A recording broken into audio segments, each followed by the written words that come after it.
Greetings, ladies and gentlemen, boys and girls. Welcome to the Trials of the Damned. I'm your Fate Master, Logan Hanley, and with me, I have the first band of vagabonds, travelers, esoteric spellcasters, and a Fanged deserter. Welcome. Before we get started with our adventure, I'd like my companions to tell us a little bit about who they are and what their character is. We're going to go around clockwise. We'll start with you, Vat. Hi, I'm Vat. I'm an Occult Herbmaster. I was raised in a little witch's cottage in Galgenbeck. That probably might be why I don't have such a good respect for anybody who thinks that they're higher than me in society.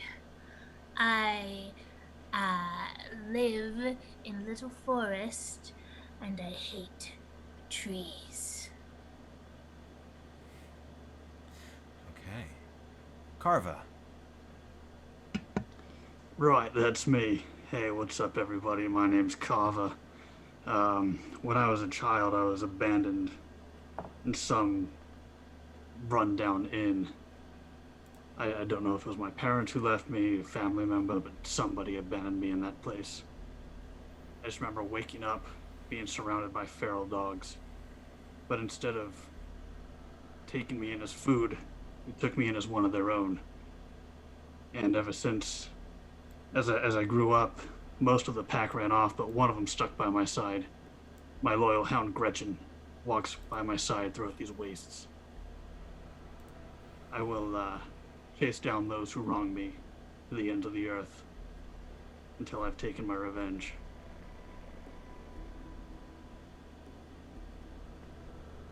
Good. Lygan. I'm Lygan. I was born under the most southern bridge. How do you pronounce it? I believe Grift? If Grift. that's the one you're thinking of, yes.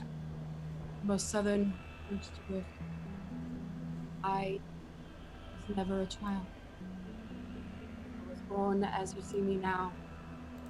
And the people who bore me hunt my very bones and skin.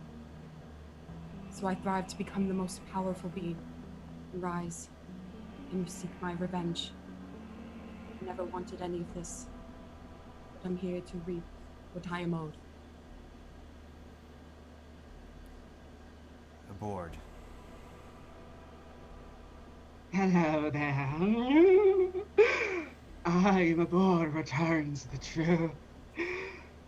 I was born, or rather, vomited forth by a foul creature in the swamplands.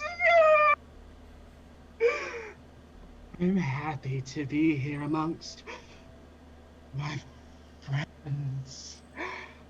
I hope to get very close to you all.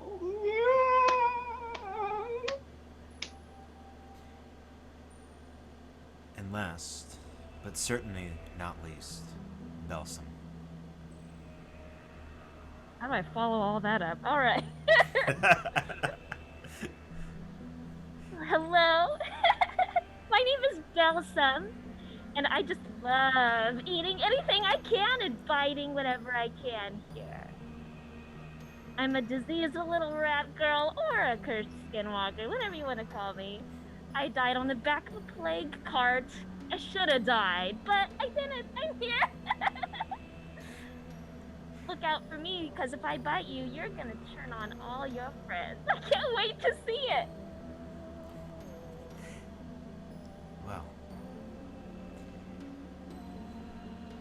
deep within the palace of the Shadow King lies a ruin. Within that ruin, a hole. Within that hole, a cavern. A cavern you, the damned, call home. It has been many days since Abhorred your last adventure. Your relationship with the seer of the Shadow King, allowing you some restless nights, but in the end, a friendship was formed, and a place was given. You and the few friends you gathered around you went into this cavern in the hole, in the ruin, in the shadow of the Palace King. And as you sleep, the night takes you. You have a nightmare, collectively, all of you together. You see through the ruins of the palace and into the forest of Sarkash beyond. Traveling what seems like days, you come to a village, silent, with the faintest bit of moonlight making its way through the opaque clouds above and the forest around it. You hear the soft creaking of wood, of rusted metal hinges slowly creeping open. Heavy breathing, and a scream in the night, almost breaking the silence of this village.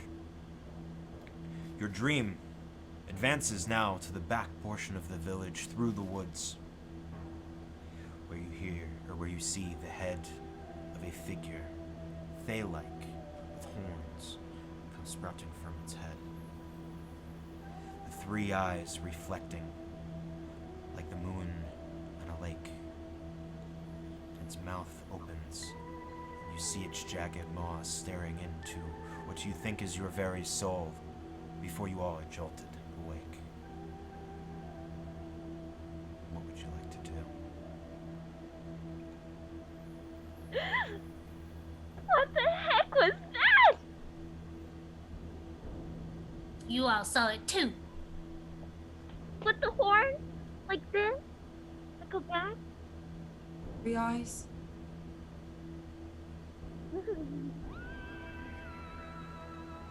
I saw 3 eyes. Yeah! Not as many as mine, though. As I say that, all the slits in my face open with these round black eyes as I look over everyone real quick and they all shut. Ooh. What a neat little trick there, Abhorred. It's always fun to have tricks. Yeah! Karva, did you see it too? I saw something rather disturbing. Do you know it? Master, did any of that dream ring a bell? Did the creature ring a bell? Any of you that would like to make a presence check to see if you recall any of this, you may. D20, yeah. D20 plus your presence modifier, correct? Oh no. Oh god. No. God, no. Got a 17. 2. I got a hefty 6. And that? 20 plus presence, 19. 19. 3. 3. Alright. None of you seem to really understand where this is, where this dream came from, or why you had it, except for you, Lygan. The village was one you may have visited days ago, weeks ago, years ago. You're not quite sure, but you remember the name. The name of Kirkbeck. A small village. Birkenbeck? Kirkbeck. Kirkbeck, okay. It reminded me of Kirkbeck. Something about it. I swear I was there not too long ago. Perhaps. Do you think it's drawing us there? Are we meant to stop this beast or help this beast?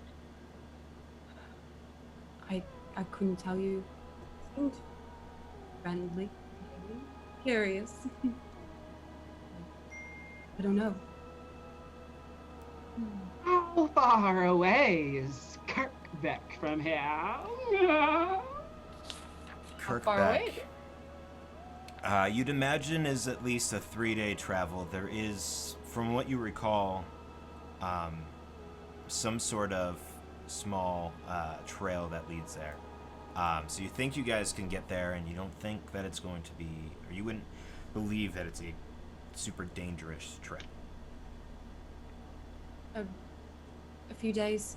There's a trail. Follow that.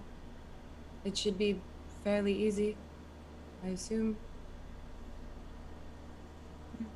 Well, if you say it's fairly easy, maybe we should all take a field trip together. And sounds like there could be some fun creatures along the way. Yeah.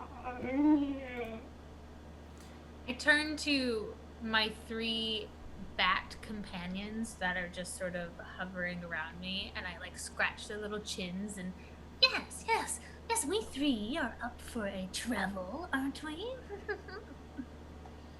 They, as you kind of say the word travel, and as you start to pet them at their chins, they swoop down and start to nestle themselves into your cloak and into your hair and get themselves nice and cozy. Oh yes, there's plenty of bugs in my hair for them to feast on. As I see that, I'm gonna kind of glide over and pluck a bug out of her hair and eat it. Hidden snacks. Yeah. Yes, you're full of tricks and I'm full of bugs. Yeah. I'm going to start to float over to Karva. Karva, are you ready to go? Oh, I suppose an adventure. Sounds like a lovely idea. It's been a while since Gretchen's got out. And Karva will let forth this very sharp whistle. And over from the corner, you'll see this large mastiff dog. Very salt and pepper hair, her eyes kind of fogged over, her fur fairly matted, but still standing strong. And as she walks over, Karva will kneel down and kind of scratch up underneath, get all of her scruff. Oh. Come on, girl. It's time to hunt. So many pets, yeah. Sensing your intensity, Karva, she lets out a little.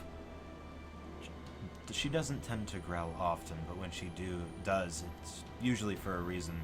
And her excitement, mirrored with Abhorred excitement for the various pets of the group, sets the tone as you start to leave the palace of the Shadow King. It takes you about a day to leave the grounds, and another to get through Graventosk. But as you approach the edge of the forest of Sarkash and begin to make your way in, who leads the way? Bats and her bats, of course. That, would you give me a presence check, please? 1. 1. Hey, Master, I have a question. Yeah. Yes. Should Abhorred. I roll for power and omen? Oh, thank you for reminding me. So everybody, except I believe, well, actually, Karva, you can too. Everybody roll their power, which is your presence plus a d4. And then you'll also roll your omen die to see how many omen you get.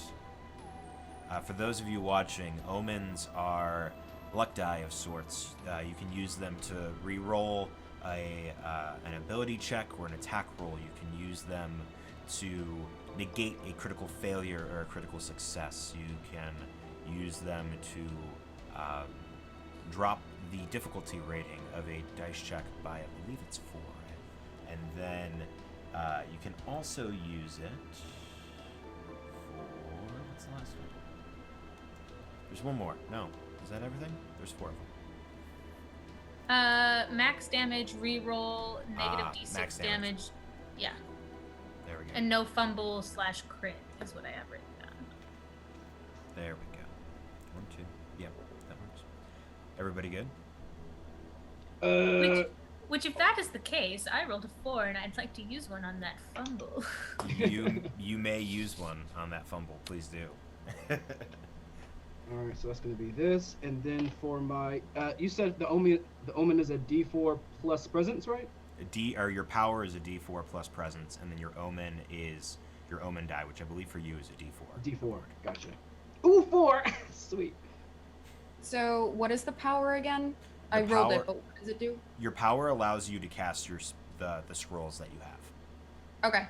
And then you use one of your powers for the day to attempt to use your scroll or your spells, or your powers. They're called powers. Gotcha. And then if you're successful, then it happens.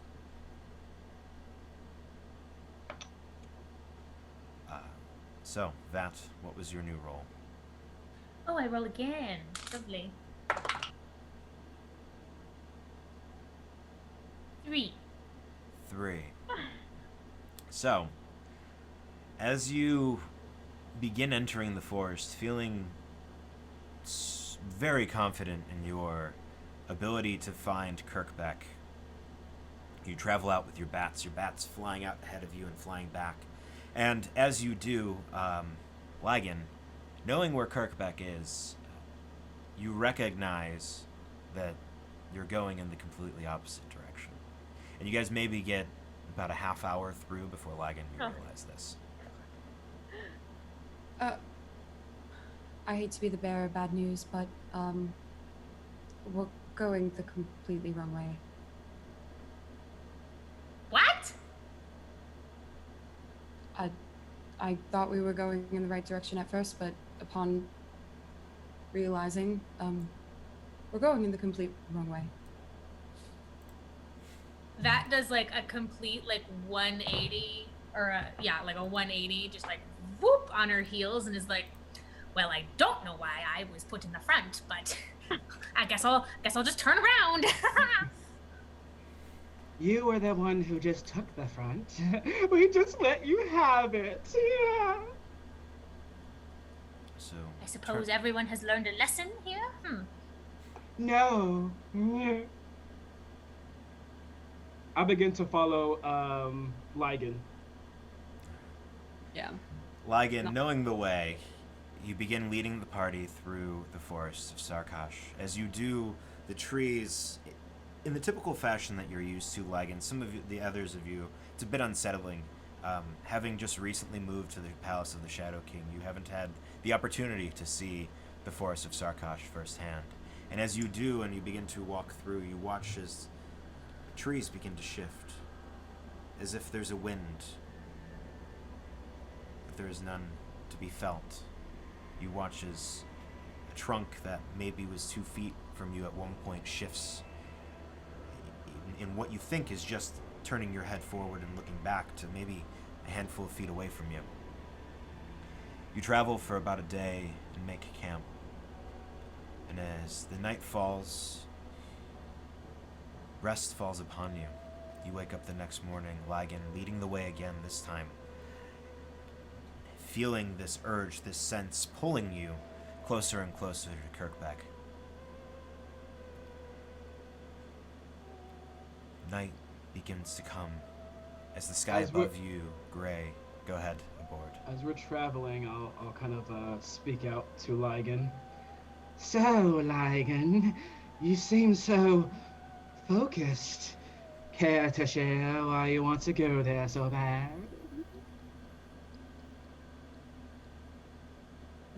Dream felt powerful. You know me, I crave it. I want You it. do. So, I must go. There has to be some reason we all got called. Hopefully it's a gift rather than a curse, but whatever it is, I want to figure it out. Gifts are so rare here. Yeah. But what will you do? But what will you do once you receive your power that you want so much? Oh, The list is quite endless. I like it. I'll help you. Perfect. I could use someone like you. Recruit you. Yeah. You know, I always have an eye out for you. Yeah. Of course. And she Now just kind of continue. like has like this like little wave of air of confidence for a small moment before she kind of like sinks back down to like her weird hunched posture. Just keeps sleeping. And I'm just going to look over at Belsum. So, Belsum, do you promise to behave yourself this time? I never promised that, silly. Oh, you're crazy. Seriously, I'm glad to have you. And meanwhile, I'm like trying to not be obvious, but I'm like playing with Karva's dog's tail, like in the back, like just messing around, being a little shit. I think I eventually have like fallen to the back of the pack, and every tree that we pass by, I say, "Hi, hello, how you doing? Hi." I'm talking to every single tree, and any tree that gives me a bad vibe, I hit them with my staff as we like walk by. I'm probably making a lot of noise. And as we see her doing that, you guys also see Abhorred. There just happens to be one or two birds in the tree, and he goes nuts and starts throwing rocks at the birds. Get out of here! Go! Sorry. Interesting. I do not like the trees. You do not like the things in the trees. I hate birds. We're in an endless war together.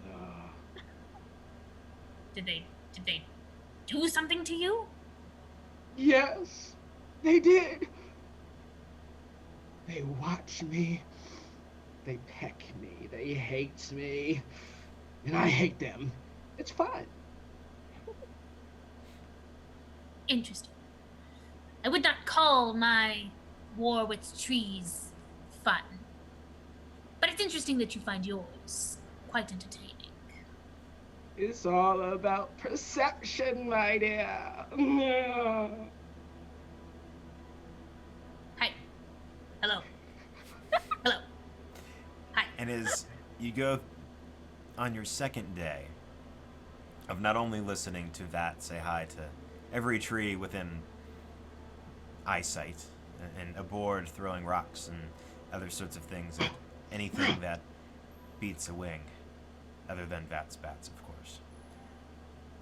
You come to the edge of Kirkenbeck, or Kirkbeck. Why did I say? No, see, you got me, Lygan. Kirkbeck. And as you come in, you see this town, this village, disheveled, windows with their shutters hanging on single hinges, doors cracked and broken. Few people roaming the single road that leads into the town square.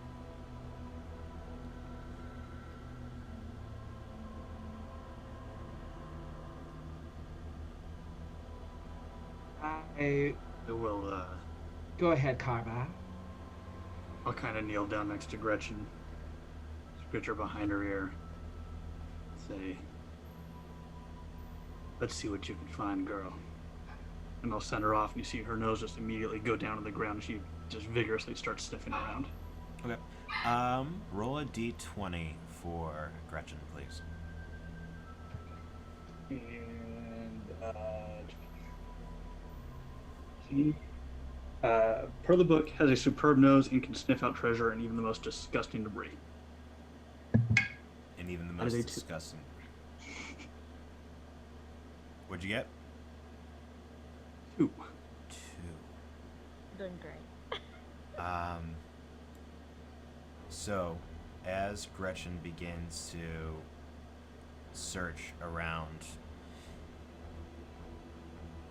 she's distracted, and you can tell. Usually she's a great hunter and gatherer for you of pretty much anything that you can sink your fangs into. But this time she is focused on one person in particular. A woman in linen, torn and aged, hunched down in front of one of the houses, weeping into her palms.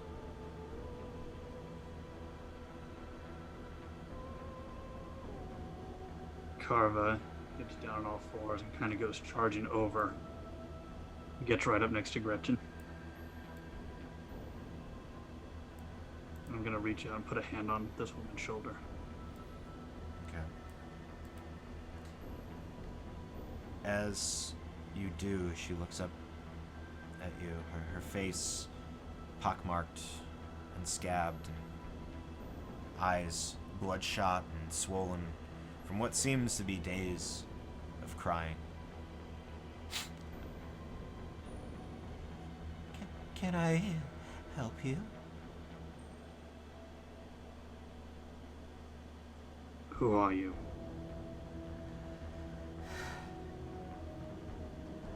I am Deru.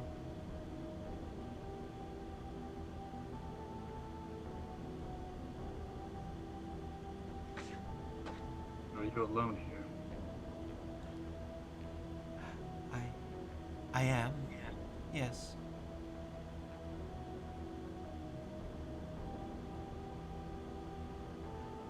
Are you here to find my... Are you here to find my son? It quite depends. Does your son have 3 eyes? No. He does not. My Then son no, is- we're not here for him. What do you mean, 3 eyes?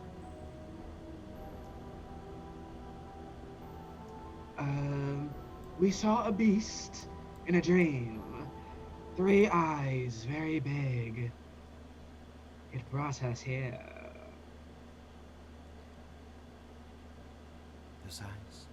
And her eyes become wide at the points you see the whites of it, and she begins looking frantically. They stole my child, and she begins to huddle down and she starts weeping again. And as she does, you watch as a pair of boys kind of skip in front of her and away, and as they do, you hear them kind of look at her and taunting her, start to sing, Boyer man, tall and thin. Boyer man, wear my skin. Boyer man, in our homes. Boyer man, steal our bones. And they run away, and as they begin to run away, you watch as the woman again, just in a fit of half rage, kind of tries to lash out at them unsuccessfully, but then falls kind of into the mud in front of her on her hands and knees and just continues to weep. That was quite a catchy tune. Almost like poetry. It's... You've got an odd taste in poetry there, Abhorred. Yes, I do. 'Tis but a nursery rhyme. And there's always truth behind a nursery rhyme. There's always truth behind nursery rhyme.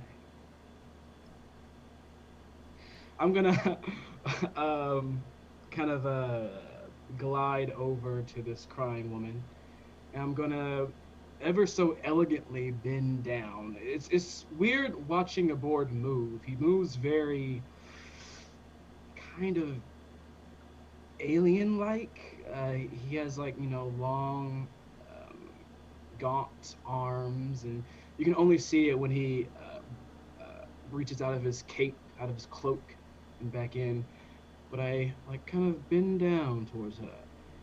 Why do you cry? Because they think you are a boy or a man? That is why you cry? No, that they speak of the boy or man. He's thought to be a myth, a folklore here the forest. He takes children. Takes children and, well, as it says, he crafts things with them. His bow.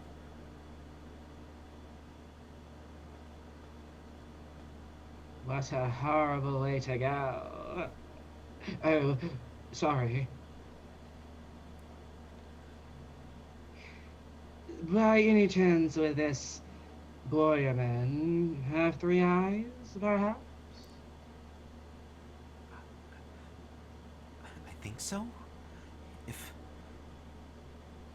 what I saw a couple nights ago was truly him.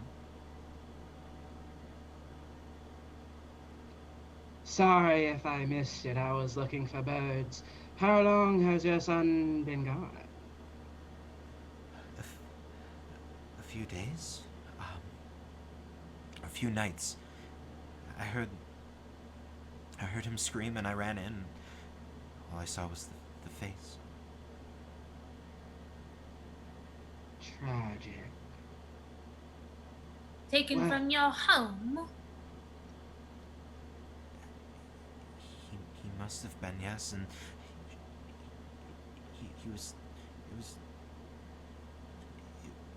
it had to have been past midnight. He was sleeping, and I heard him, and I just ran in, and there's nothing I can do. Do I believe her? Yeah. Roll a presence check.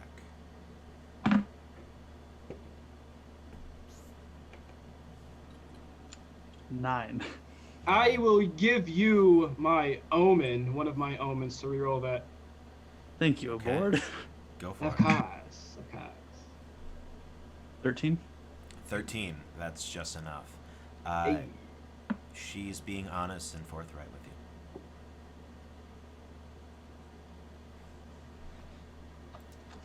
you. And have we heard of the Warrior Man before?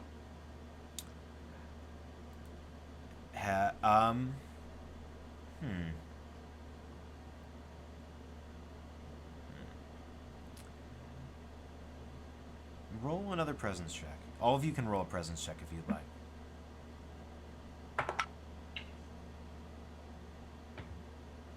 Six. There goes. Bye. 8. 6. 1. 6. So bad. 6. 8. Oh, wait. Oop. Cool. Did anyone get above 10 by any chance?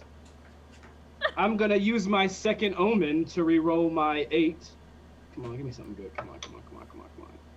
Natural 20! So, Abhorred, you would know that the Boyerman, also known as the Bone Bower, is a creature of this fey, almost half fey, half demonic mix that is almost equivalent to what would be considered in the real world like Slender Man. He is this fey creature that stalks the woods of Sarkash and steals children from either their homes, from the woods as they play, basically whenever he can get his hands on one. The Bone Bower only does this when he is in need of his bow. A bow crafted from the sinew and tissue and bone of the child that he steals. And I share this with the rest of the team.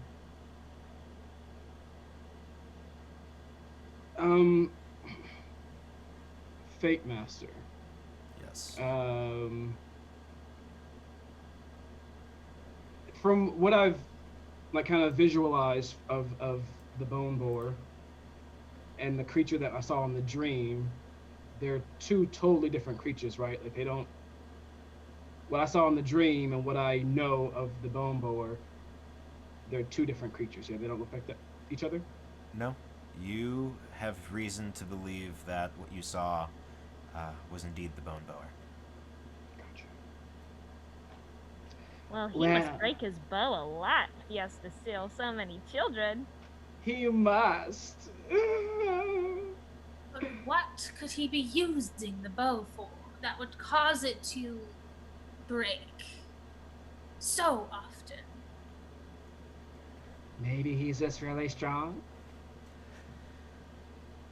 I don't know. I just guessed. Well, then I'd rather not make a promise to this woman to save her child.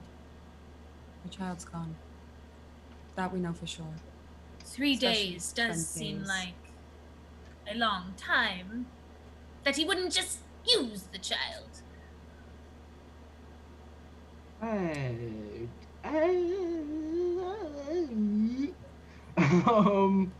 do not understand that language, Lord. Yes, I speak many different dead languages, actually. Dear lady, please stand, and I'm going to kind of help her up as I give her like a gaunt hand. She takes it and looks up at you and slowly starts to rise as you pull her to her feet. Now, that's where do the tales speak of that the bone bower runs to, if you know? He lives in the forest. He would be hard from what we know, hard to track and hard to find, but There's always more trees. It's always trees, trees. People live in the trees. So many trees. Yeah. Is that the forest like that we came from? Forest? So the forests of Sarkash are almost like this perpetually never-ending and always shifting forest. At least that's what you all know and have thus seen kind of entering. The woods shift and change. So where you have gone one day, a week from then could be completely different. And this would be common knowledge. Yes. So it doesn't matter where we go in the forest to find this guy then. No, it seems that he will be different. impossible to track. Well, I have an idea. Let's steal a kid ourselves for bait. And then we leave him there, and then we hop on him when he comes. No, Belsum, we can't do that. That's so mean. They're just kids anyway. No offense to the lady. She like looks at you as like tears start to well up in her eyes a little. No, Belsum, we must always leave the children, no matter how bad they are. I turn to the lady. I'm sorry.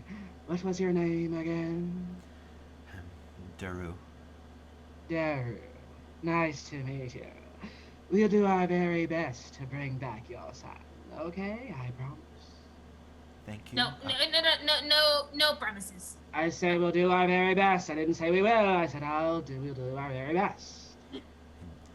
And anything that you can do to bring my boy home. I don't have much, but I can find means to pay you. Perfect. Where did your child sleep at? Please come in. And she ushers you into the home. It's a single room. Or not a single room, sorry. You enter in and it's like a small kitchen and dining area with a ramshackled bookshelf on one end and a hearth on the other. There's two doors on opposite sides of the very, very back of the chamber. He slept here, and she'll open the one door on the left-hand side and usher you. You can go in and look if you want. I will command Gretchen to start sniffing this entire room. I also send my bats out. Okay. Find things. Trying to catch this child. Is that? Do me a favor, the two of you. That, give me 3 presence checks for your bats. And since your bats don't really have stats, it'll just be a straight d20 roll for each of them. And then for Gretchen, same thing. I'll say since Gretchen is like she's the thing you get because of your class, I'll allow you to add your presence to her. Any checks that she does, you can add your modifiers to. Also, I get to add 0 to it, but it's a natural 20. Hey, all right. second one of the night. I also got a single natural 20. What? So Wow. the bats, An 18 and a 13. the bats, you watch that as one of your bats looks like as it's flying around. The other 2 are like flapping around doing their thing, but you watch as this third one flies down toward the windowsill and seems to have picked up something because your bats are indifferent to you, it just turns and flaps toward the other 2 bats, and the 3 of them start to like tussle and roll around and then fly back to you and like get into your hair and your stuff. Yes, I grab whichever one I saw go to the windowsill. You feel it flapping around a little, but it finally calms down and like sticks its head through the little hole in your hand to look at you. What did you get? Show it to me.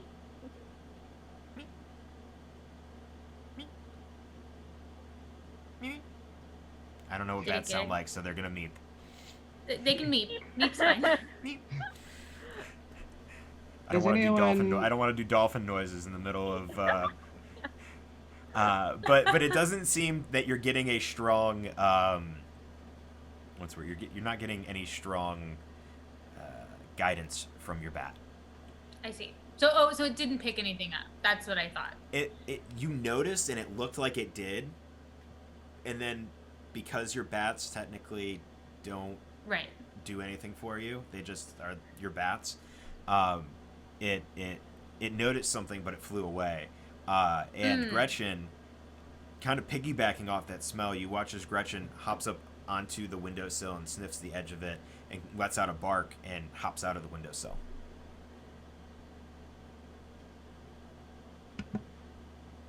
Such a good girl she is. I hop through the windowsill after her.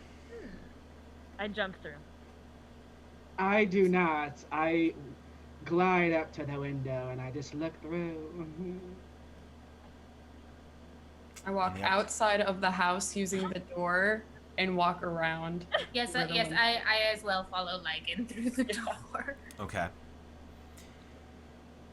Gretchen begins to make her way through the town, winding through a couple of the alleyways, and you run to catch up with her until she gets to the edge of the forest. She lets out another bark and begins to slowly kind of pad into the forest, following some sort of scent or trail that she seems to have caught.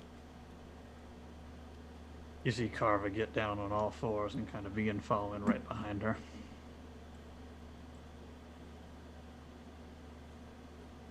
I will follow as well. I'm just making a very like lackadaisical but still keeping somewhat pace. I'm just kind of like, fine. Okay. Yes, I stay back with Lygan. If someone is going to move that slow, I think I would move that slow with them. I'm just excited jumping around at this point. So as you all start to make your way through the forest, Lygan, that urge, that pull, that feeling that you've had from this vision quest that you all have been given, it's almost as if fate has brought you to that specific spot and pulled you through the woods in that way. And then seconds later, Belsum, popping from tree to tree, throwing leaves in the air, being the wild child she is, disrupts the little bit of peace that you've had in this moment and in this reflection. Oh, go ahead. I think we're getting close. Abhorred, I feel it. Do you? We're going the right way. And I'll just like more intently pick up a little bit of pace, like more so playing with my hair, and like she fidgets with her clothes a lot. So she's just like constantly like tugging at things and trying to make them as neat and tight as possible. I'm Like- so excited that you're excited. Now I'm excited too. Yeah. I watched Lygan like brush through her hair, and I like try to, and it's like, and like a roach just like crawls across my hand. And Can you pass me one? I search for one, and I lob it at him. Make a Abhorred, make an agility check, please. Oh man, I just want it to happen. All right, agility check. Here we Hey, go. she said lob. If she would have said hand it over, I would have been like, all right, cool, yeah, you can eat it. So agility is gonna be a +1, so that's gonna be a 4 total. A 4 total. You go to snatch it, and your central eye, your main eyes close, and only one other eye opens at the very top of your head, and the roach lands on it, and your eye kind of squints and pops it back out, and it goes scurrying down your shoulder. You manage to grab it, and you just scarf it down real Ow. quick. I just kind of rub the eyeball. Ah. And I keep going. Karva, leading the way with Gretchen, you go on for another couple of hours until you notice that maybe about 10, 15 feet ahead, Gretchen has stopped.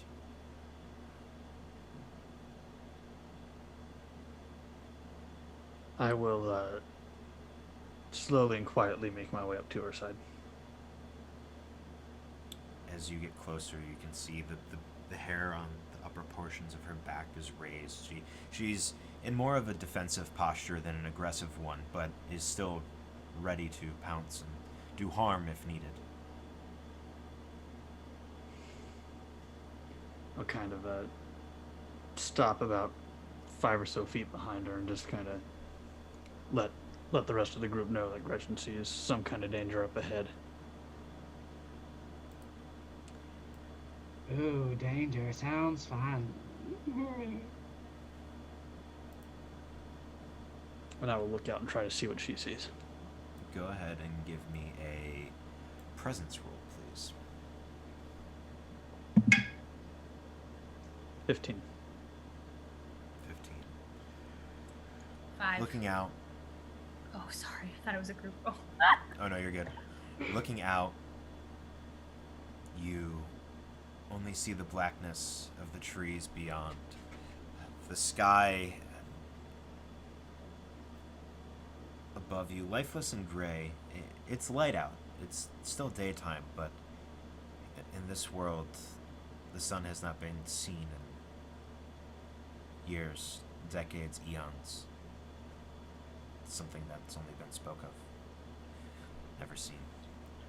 But as you look and you scan, you think you catch the glimpse of something dart from tree to tree, not quite catching the form of it, but you at least know the location, or you think you do.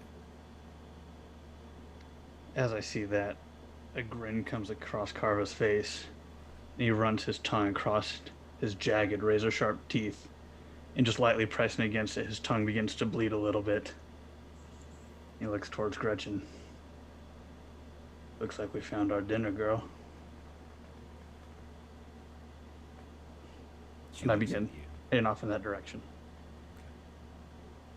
Would you say that Karva is in eye shot of the rest of us that's in the back? Yeah, you all are keeping within eye shot of Karva and of Gretchen, and if he picks up pace, you're not necessarily speeding up, but you're matching his pace at least a decent amount, so that way he doesn't get too far ahead or you too far behind. It looks like he sees something. We better pick up pace. I sprint to him. I glide. Eating shit without me. I glide slightly faster. Yeah. Also picking up pace. Mm-hmm. Mm-hmm. Karva, As you and Gretchen get to the tree, you split off, going around either side of the trunk, sliding and getting ready to pounce. The two of you collide in what you thought was into the bone bower, but instead into each other. The rest of you catching up, seeing this situation happen, looking around, you don't know where the shadow went or where it is. Where did it go? I swear it was just right here. Have I noticed that the trees have shifted?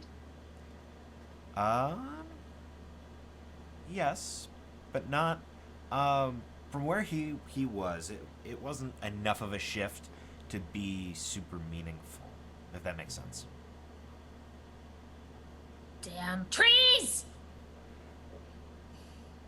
They seem I to not. go to the next tree and I just whack at it.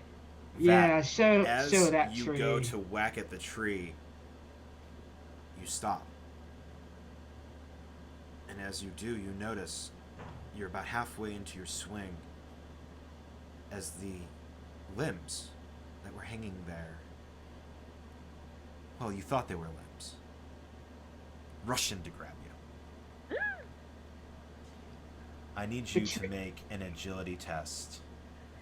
They do what now? An agility test, DC 14. The trees hate her too. 11. 11.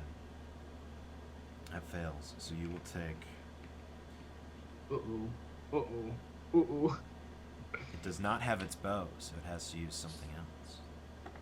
It uses its claws. And you take 1 point. Are you wearing any armor? I do not.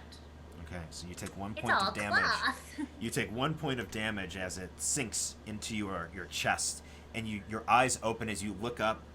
The branches that you thought were now his claws, the other branches on top, not branches but horns.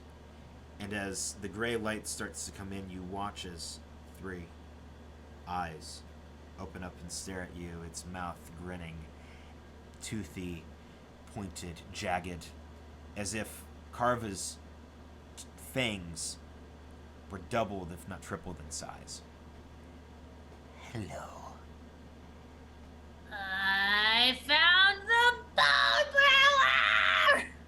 Bone bower, hi. Can you explain why this one decided to attack me? But of course I can. You see, she attacks every tree she sees. Nothing personal. I really just thought you were a tree. I don't like trees. I'm going to roll the first reaction test. Ooh, I don't know what that means. Oh no, I need 2d6s, and I only took out 1 set of dice, guys. I'm doing well. Alright, so that's a... If it's helpful or dangerous or anything, right? Alright, so the good news is that he's not going to kill you. Ooh. You watch as his eyes kind of... I am no tree. I am Agthal. Why have you entered my forest? Are you not the bone bower? No, I am.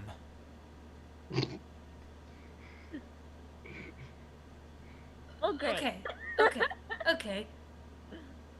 There's- Why did you call us? I didn't call you. Something sent I us mean, to do you. you have friends that, like, play prank calls on people? Because we all kind of had the same vision of you out here, buddy. Friends? What are friends? What's a prank phone call? What is That too. I mean, like, we're all kind of together. I mean, prank we don't hate each other. message?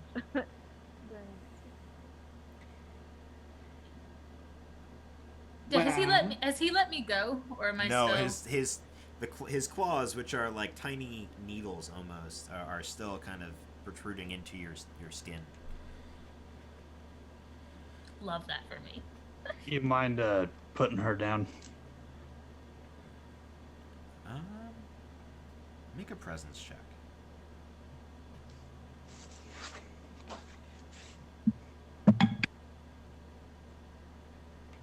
Gonna use one of my omens. Nice. Nice. 15. 15.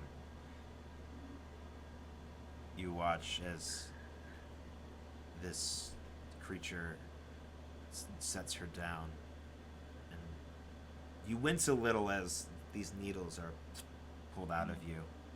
He flicks his wrist and the blood kind of splashes over the dirt and ground below. A couple of tree roots kind of make their way over them and take the earth and kind of roll it together and pull it under. I assume you are here for the child. Well, no. We're here for you. As we said before, we all had a vision of you. Oh, but yes, if you have the child, we will take the child. The child is... I need him right now. When you See. say need, do you mean his bones? Because his mother wants him with his bones still inside. Yes.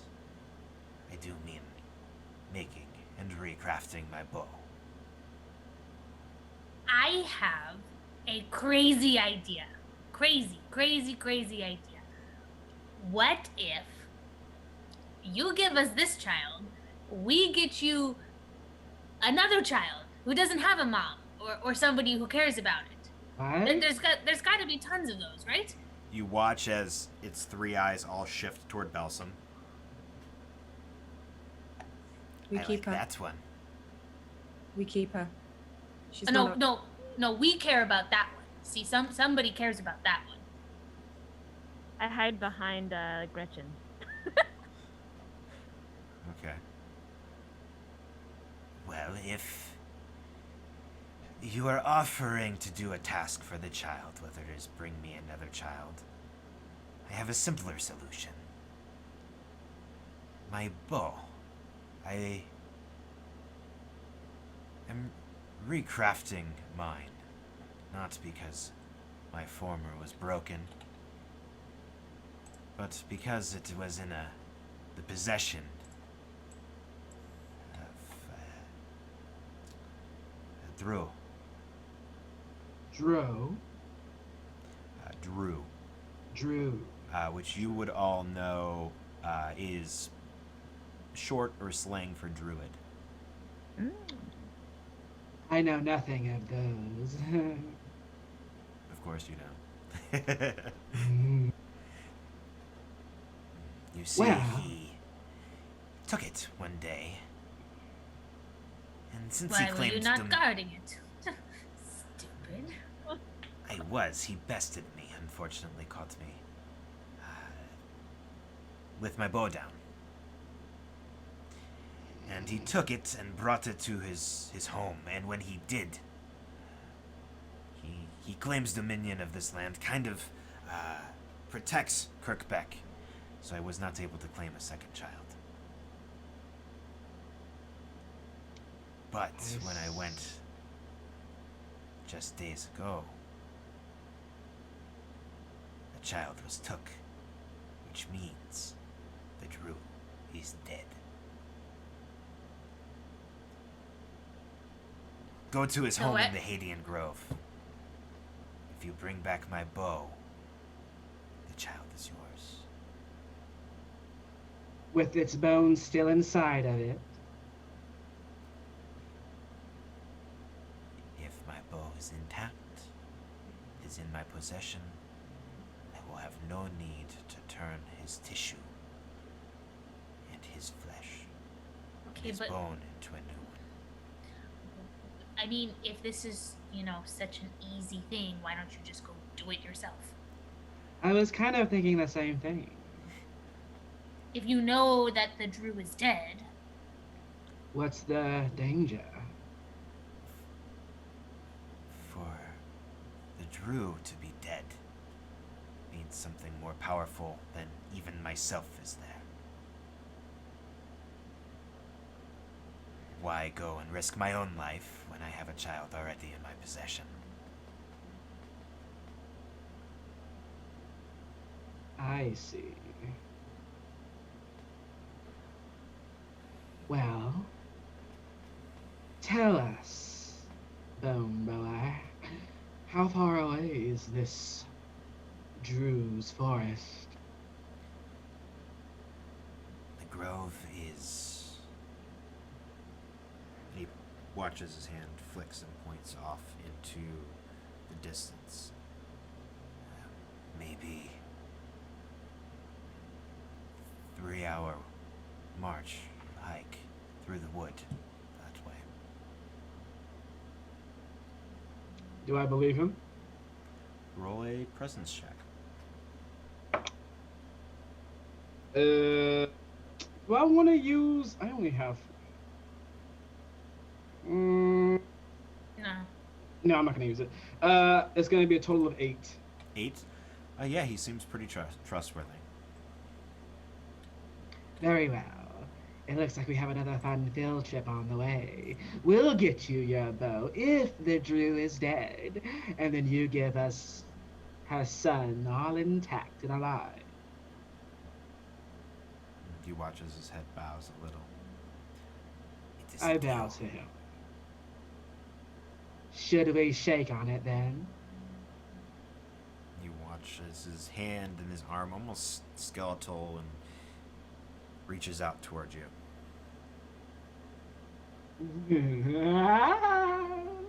As it grasps you, you feel his nails longer, kind of reaching up into the back of your forearm, tickling it a bit. Oh, you scandal, you. Yeah. Bad tree, bad tree. Yeah. You could say that again. Very well.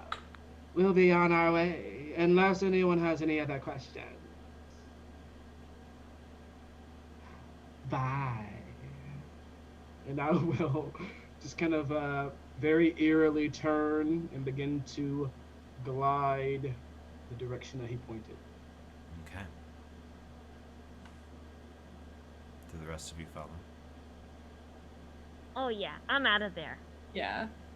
I like linger and kind of like I've been the entire time just kind of like staring with these like wide-eyed sort of expression and just like playing with my hair, and as everybody turns I do like the almost like very childlike, like I just keep looking back at it. I do a... You watch as it takes for- its go 3 for it. fingers and does.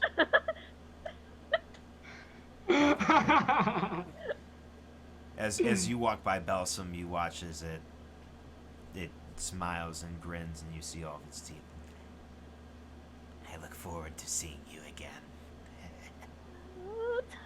Totally. Bye. And I turn into a rat and scurry as fast as I can away. Oh, there she goes. Yeah. I'm out. Lygan, as you look over your shoulder, you feel the pull now in 2 ways. One from Agthal, the bone bower, and another faint still, but in the direction in which your friend Abhorred is heading. There is power here. Yeah, I have that lingering kind of like wary feeling, but I kind of, as everyone else is walking away, I'm the last one to kind of mosey around in the back of the group. Stay close there, Lygan. You don't want to wander off too far. There are things in the forest that you don't want to look alone. Lest another tree grab you. Lest another tree Hi. grab Hello. you. Do I happen to see that being a little bit kinder to every tree now? Perhaps. There is a sense of kindness in the hellos, that the shift of tone, yes. Abhorred just kind of giggles. As The five of you travel into this next layer of shadowy boughs, which make up the forest of Sarkash.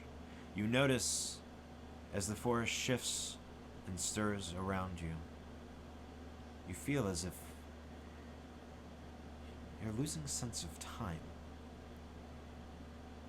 And the days, what felt like hours now feels like weeks, or is it minutes, seconds, or years? You're not quite sure as this tone and this just stale air settles. How long you have been here and been traveling through Sarkash up to this point, you're not quite sure. You don't know, other than Lygan, that pole, that if you're really going the right way. The sky shifting 1 minute, lifeless gray as typically it always is. Another, the black of night. Again, a flash of lightning. The only sign of the passing days. You thought, Agthal told you, it was only hours. The forest is melding and playing tricks on your mind. Eventually, you come to a small clearing with a hill on the opposite side, a small mount, and a grove of willows before it.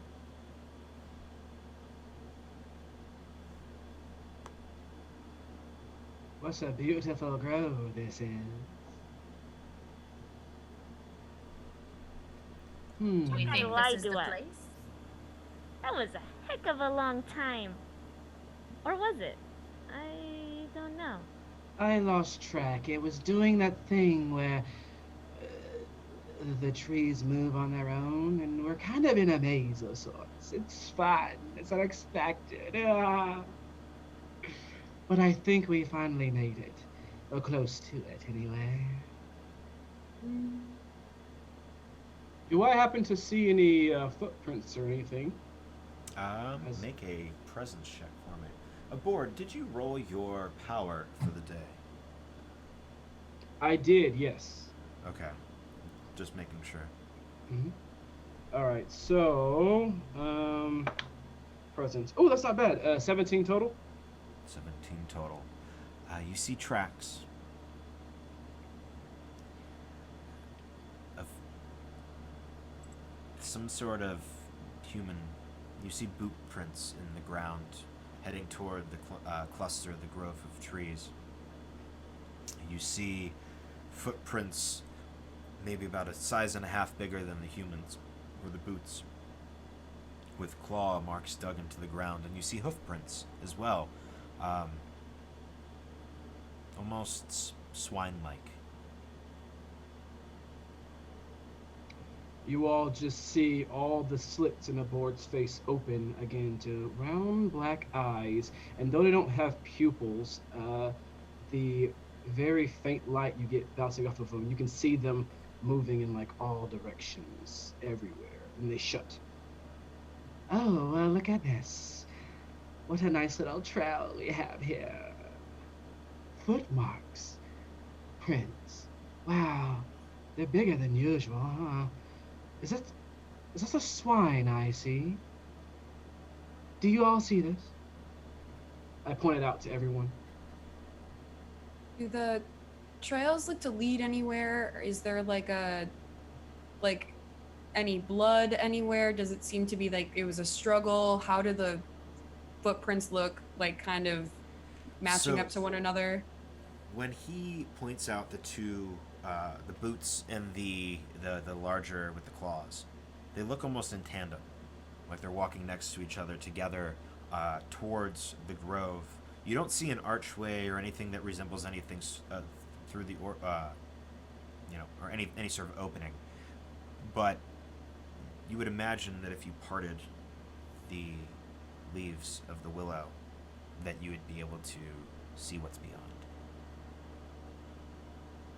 I hack at the leaves of the willow.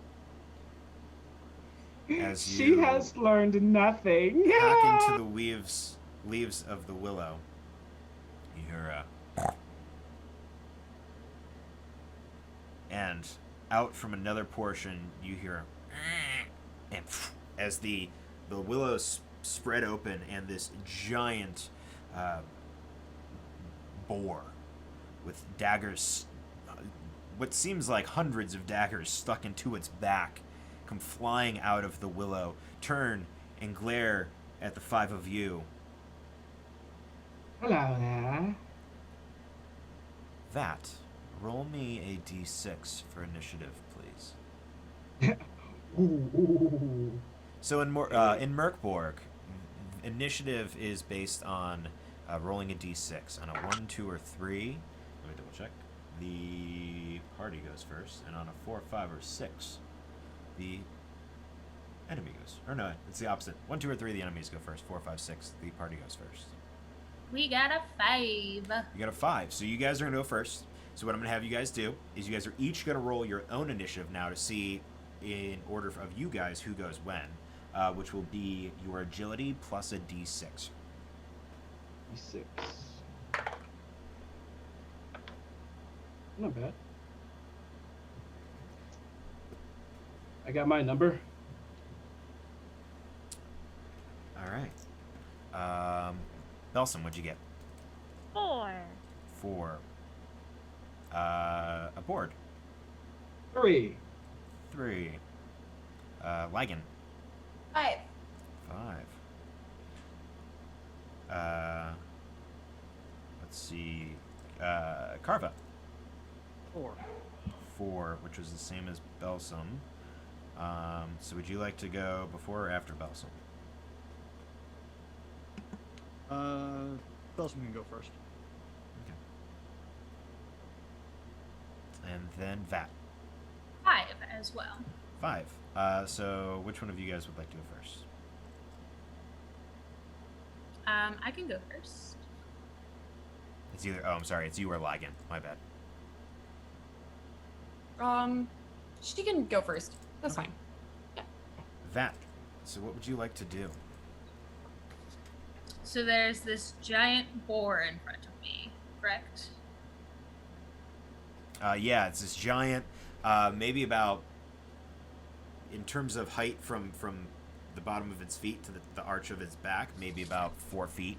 And then it's broad-shouldered, and it has all these spiky daggers coming up from the back.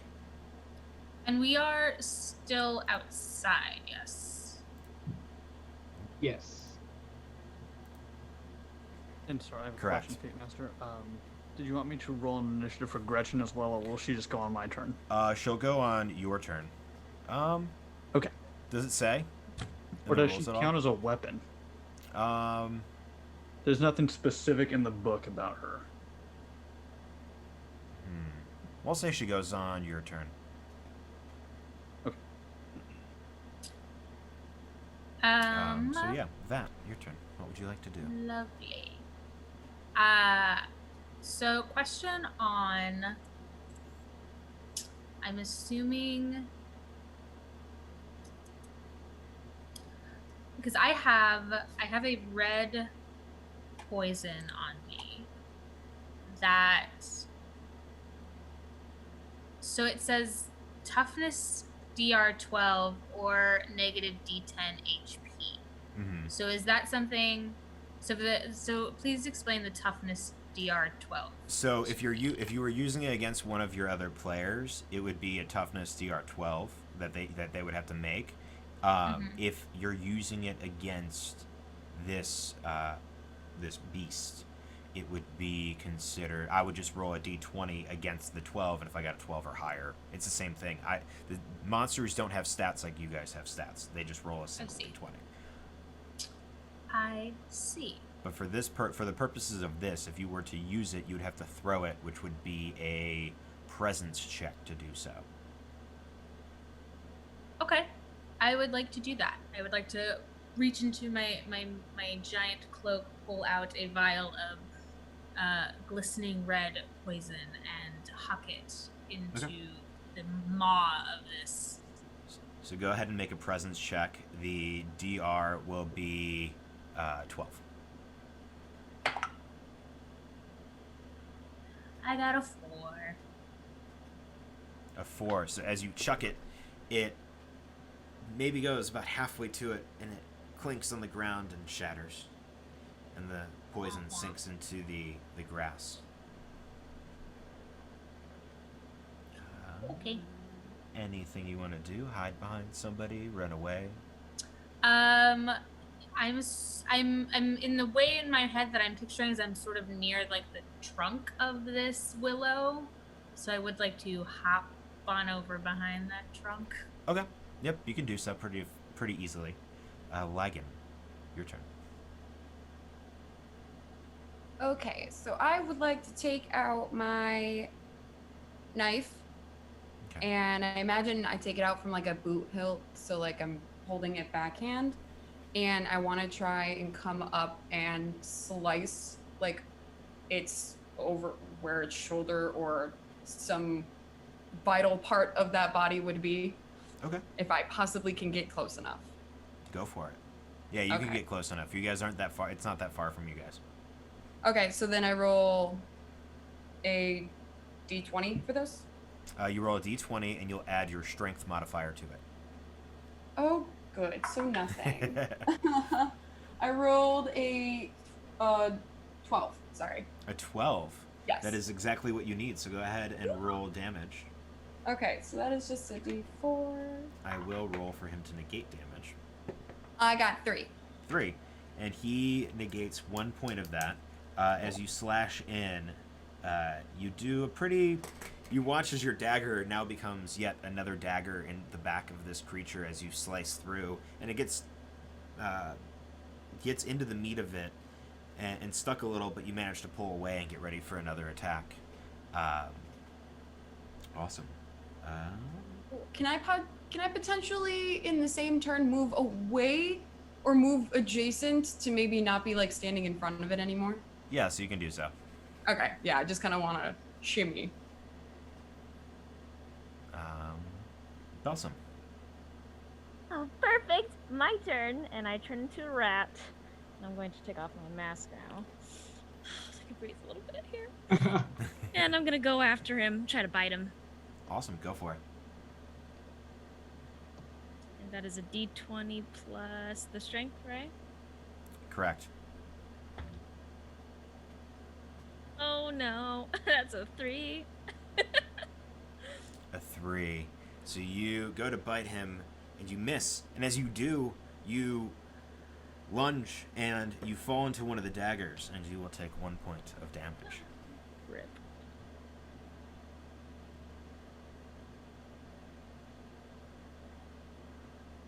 Oh, I'm sorry. I have to do something after this. Karva, your turn. All right. I kneel down next to Gretchen. I say, "Looks like we're gonna eat good tonight, girl." And I'll have her go to the right side of the boar, and Carva's gonna go over to the left side of the boar, and we're both gonna try to bite into this thing's legs. Okay, go for it. So for Karva, that is going to be an 11. An 11. That will miss. Okay. Oh, wait, do you have something different for your teeth? What's that? Do you have something different for your fangs? Oh, do you want it just says DR10? Does it? Okay, that's what I thought. Let me double check. If that's the case, that will hit. Yeah, DR10 to attack, D6 damage. Must be close to the target. Roll a D6 for me. 5. 5. Okay, you're good. The enemy does not get a free attack. So you are close enough. You will be able to do the damage, so go ahead and roll your damage. Okay. That's going to be 3 points of damage. 3 points of damage. You sink in, and you watch as it rears back, but the bite that you gave it is pretty significant, and you feel the blood seep into your fangs and down onto your chin, and just the excitement of battle again begins to throw you into a slight bloodlust. And Gretchen will do the same on the opposite side. Awesome. Go for it. So she also has a DR10 for her bite. It's basically the same thing as mine. Awesome. And that's going to be a 16 for her. 16 for her. Yeah, that'll hit. Okay. I'm assuming since she's also biting, it'd be the same rolls with a D6. The enemy could possibly get a free attack on her. Does it say that for her? If it doesn't, then no. I think it actually does not. I think it's only for you because of your fangs. Gotcha. Okay. And from her, it's gonna be 6 points of damage. 6 points of damage.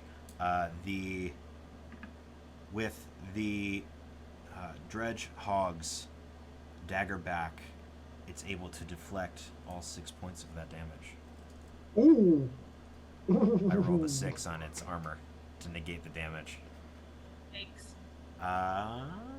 Is that all, Karva? Yeah, we're just gonna stay hanging on this thing's legs, just keep trying to bite into it. Abhorred.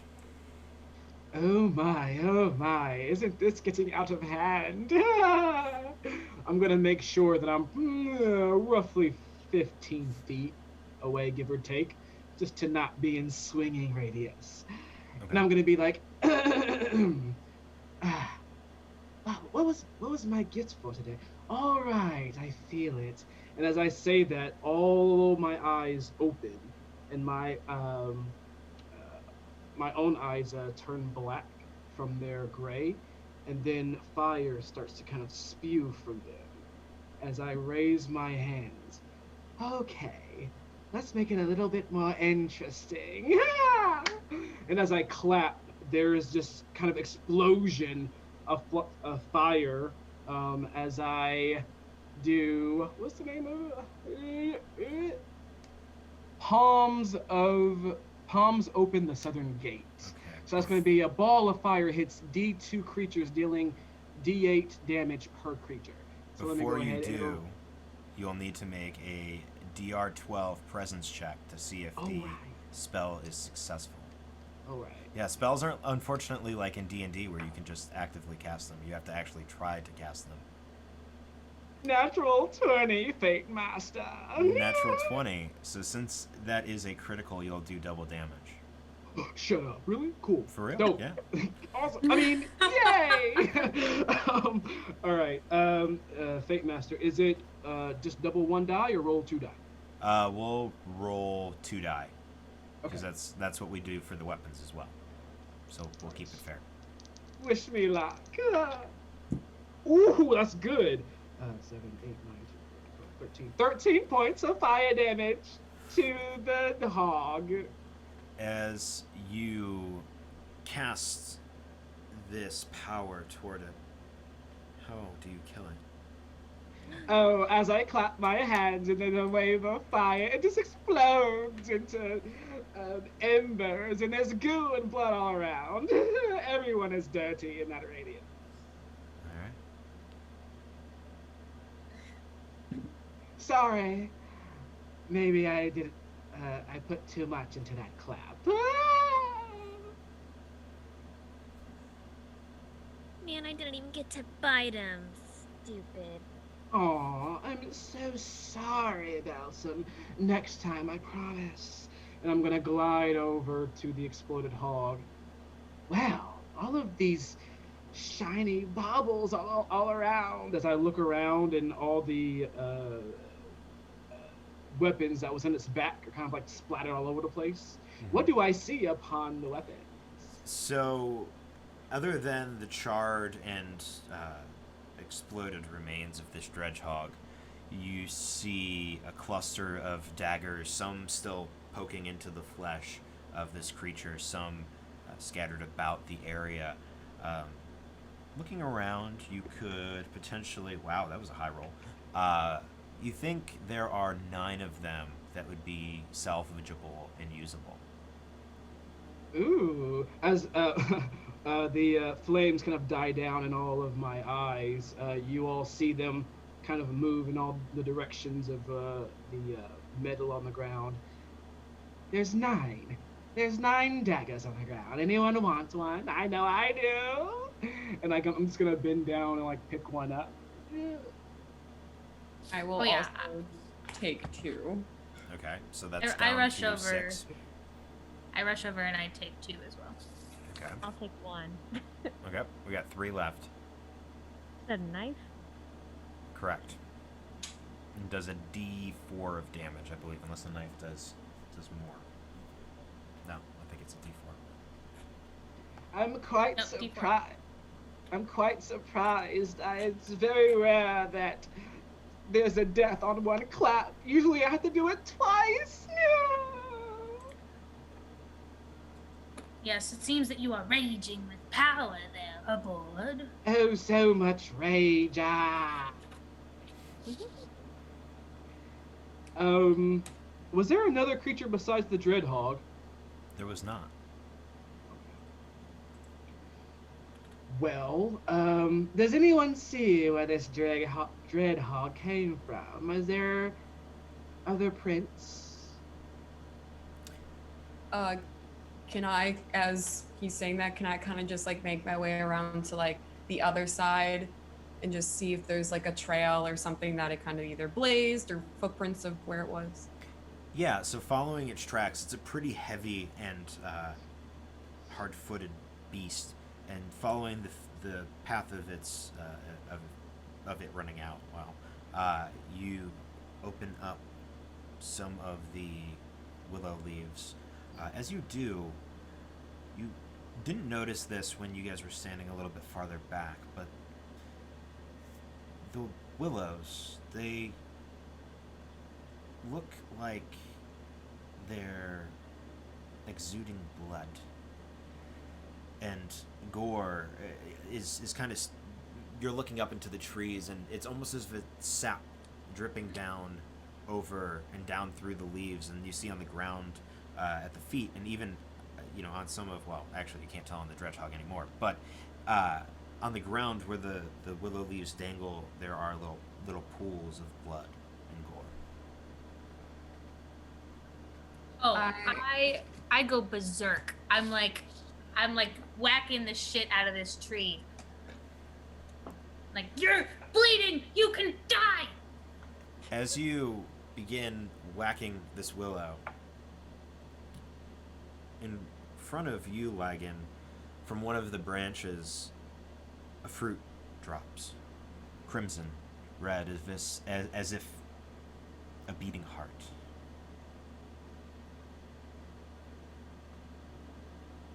Is it beating? Like, is it moving, or does it just look like a beating heart?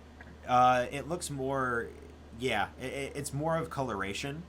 Okay. Than actually a beating heart. I'll like clutch it and look to see who's immediately around me, and I think I'll like turn around, and if Belsum's close enough, I'll just be like, look. I sniff it. Yeah, exactly. Okay. When you sniff it, it smells... It smells like iron, and almost as if it has the scent of blood. Wow. Can I eat it? Go ahead. As For real? I'll give it to you. Yeah, she gives it to you. She's like, I don't want this. So even though Abhorred has his back turned to them and he's looking at other things, he's just gonna yell out, since he has an eyeball behind his head, "Be careful now that we shouldn't eat strange things, especially if they're red and beating." Heart. It's not me. A heart. That's awesome. Build a heart. So, Belsum, you bite into this fruit. Oh, let me take my mask off. Yeah. Oh, wow. This is so nice of you to do this. Wow. As you take a nice big bite out of it, you feel the core of it almost like the pit of a peach. And looking in, it's this opaque, white, almost. Where's the word I'm thinking of? Ivory color. There we go. In the center. And as you bite and you chew, and the red juices go down your face and over your clothes, you begin to feel your hands and your cheeks stiffen. You look, and that you immediately start to see bark. You all watch as Belsum's skin turns into bark-like. Bark-like bark. Wow, God, words. A tree? I love it. Yeah, I love she it. turns it. Her skin turns to bark. Belsum, you gain a -1 to all damage. A static -1 on top of whatever armor you are wearing to any damage for what you know. You're not quite sure how long it'll last, but you have a feeling it'll be quite a bit. Oh my gosh, I'm so strong now! Thank you for the present. It's so sweet. Yeah, of course. Do you want some? Did I eat it all? Yeah, unfortunately, you have to eat most of it in order to gain the property. I like. Never mind. For a second I thought she was just like gonna be cursed and like as a tree or I was something. dying. That's exactly where my mind tree went. right there. Is I was like, I'm gonna beat the shit out of Belsum right now. I got my backup I mean, right here. I'm gonna glide over to Belsum and like kind of just knock on her skin. That has that like knocking on a tree wood feel to it. My, Belsum. Full of surprises. I look up at the tree. Yes, this tree is full of surprises.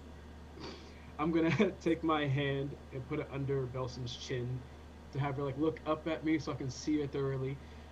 Fate Master, as I look her over,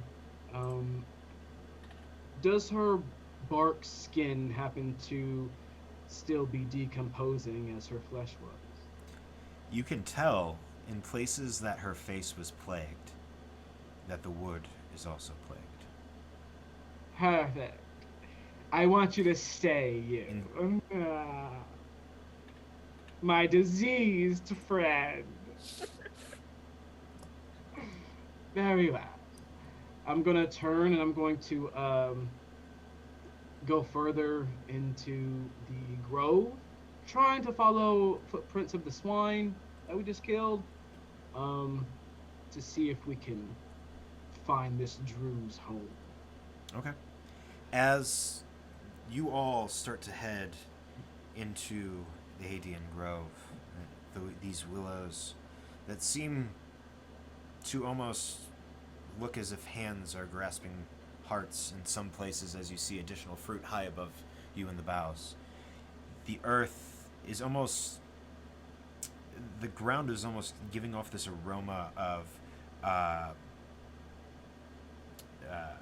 iron and salt and blood. You continue forward, maybe only a handful of feet. You see the central willow, larger and bigger than the others. Unfortunately, given from where you were walking in, you couldn't quite see it, but in the center, an arch, a doorway of sorts. Lygan, you feel this power pulling you into the heart of this tree. And as you all begin to make your way toward it, we're going to go on a break. Oh my. We're going to go on a quick 10-minute break, everybody. You guys sit tight, and when we come back, the trials of the damned will commence yet again. See you soon.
Welcome back to the Trials of the Damned.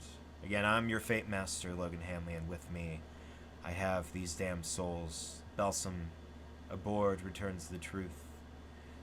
Oh my gosh, I forgot your name. Karva, Lygan, and Vat. It wasn't at the bottom, and I blanked for a second. You have gotten to what you believe is the Hadean Grove and entered a group of willow trees, finding the centermost, this giant willow with this archway carved into it. You begin to make your way down. You smell lavender and vanilla as the walls seem to be blooming with flowers. And as you make your way through this tunnel,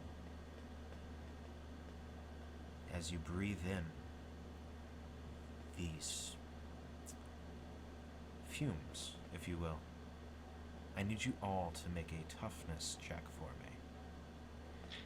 The good news is it's significantly lower than most checks that you've had thus far. It's only a DC 10. It's Let me use my second omen on this one. 19. Oh, and the high rolls are out now. Let's go. 15. So, 10 and below. Anybody? Nope, I got a 14. Vat? E. Or I'm sorry, Belsum. I suck. I got 6. Belsum, if you have any omens, you can use an omen to reroll it if you'd like. I have 1. If you don't Is want it to worth it? I'm not going to tell you whether or not it is. No, you should save it. Okay. Okay. Belsum, as you breathe in, the lavender calms you. The vanilla... It's vanilla, right? That smell? You don't remember. When you walked in, you did smell vanilla, but now you don't. Why are you here? Why am I holding on to a what? There's a dog? Why does that dude have so many eyes? You don't recall anything that's happened in the past since you've walked into this tunnel.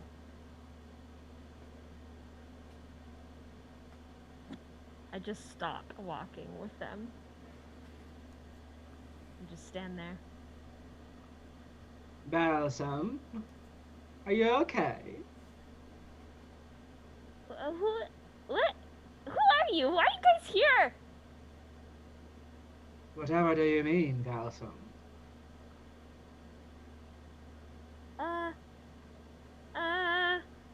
And I just start moving backwards.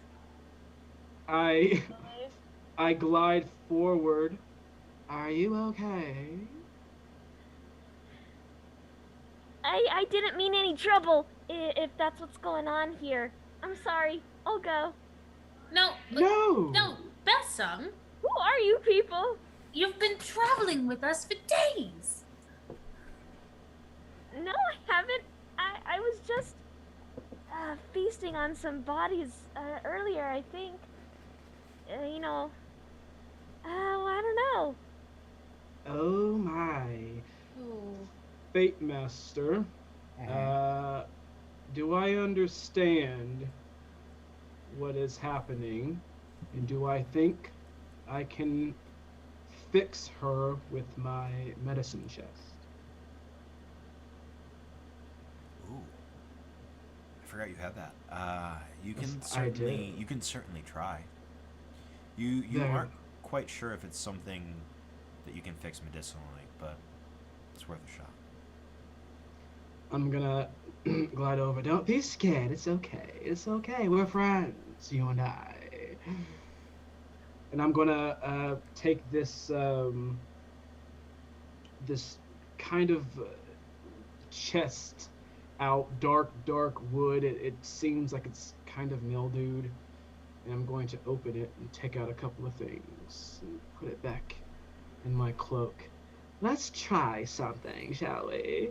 Here, eat this.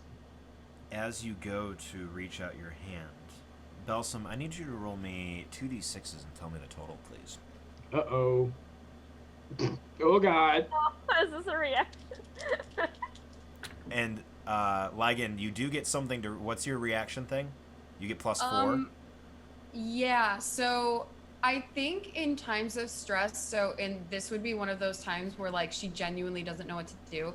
She has this tiny little makeshift harpsichord that she made herself out of just like found objects, weird screws and bolts that don't align. It's rusted and kind of nasty, and it's missing a couple keys, but she starts to play this like little harpsichord, and while she's playing it, I have a D4. You add a D4 to do a reaction roll. So go ahead and roll a D4 on top of your 2 D6s and give me the total, please, Belsum.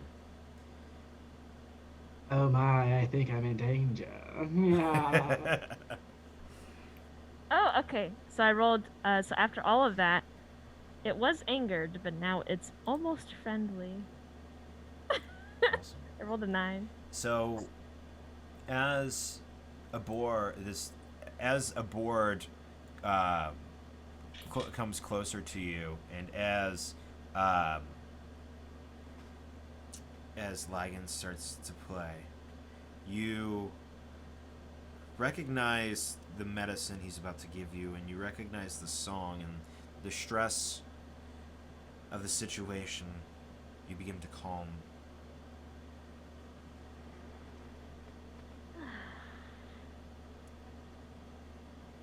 Do you take the medicine that Abhorred is giving you? I do. And as you do, it takes a second, but you begin to recall, okay, that's Abhorred, and that one playing, that's Lygan, and that has her bats, and that's Gretchen. Oh yeah, and that's Karva, who's Gretchen's friend, but I love Gretchen. And your memories begin to come back to you. Did I just do something stupid? You always do something stupid. Are you okay? I think so. I mean, I know you now. That's not nothing, right? I'm never really okay, though. No, she's rotting and dying slowly. Yes. So quite interesting that you just forgot us out of nowhere. Well, I did smell something. Vanilla? Lavender? Something like that. I turn to look at the flowers. Is it possible for me to take some? Yeah, you reach out and you pluck a handful. I'd like to go into my portable laboratory and use a vial and stick some inside a vial. Okay, yeah, so you go through, and do I have one? You pop out a vial, uncork it, and you shove the flowers inside. Put the cork back on and stow it away. Lovely. Yeah, I imagine as this seems to be okay now, I'll pack up like my small harpsichord. Like it's like a child size. When I take it out, it's like 1.5 feet off the ground, and I just kind of like kneel to play it. It's really creepy. But yeah, it's like compact. It kind of like sits almost like a little keyboard about that big once I fold it and like I hook it on I have like a holster. Nice. Okay. Wow. You know, it seems like there might be quite a few tribulations heading ahead of us. I would like to cast my Hermetic Step Scroll. Okay, give me a DR12 presence check to attempt to cast. I forgot I gave you that. Yes, it was so kind of you. Ooh, 19. Nice. 19, so it is successful. I get to sense all traps in our path for 4 minutes. 4 minutes. Okay. So the first thing you notice is that while these flowers aren't necessarily traps per se, being of the forest and knowing the witchy ways that you do recognize these as something that could potentially cause harm to you and your party, but you've already figured that. Continuing on, maybe about 20 or so feet forward, you do see a large stone slab, almost like a doorway, or a door that covers the key or the tunnel in front of you. You don't sense any traps in your immediate vicinity other than the flowers, though.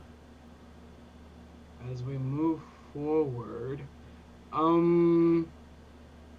Belsum, would you say that Abhorred knows how you fight?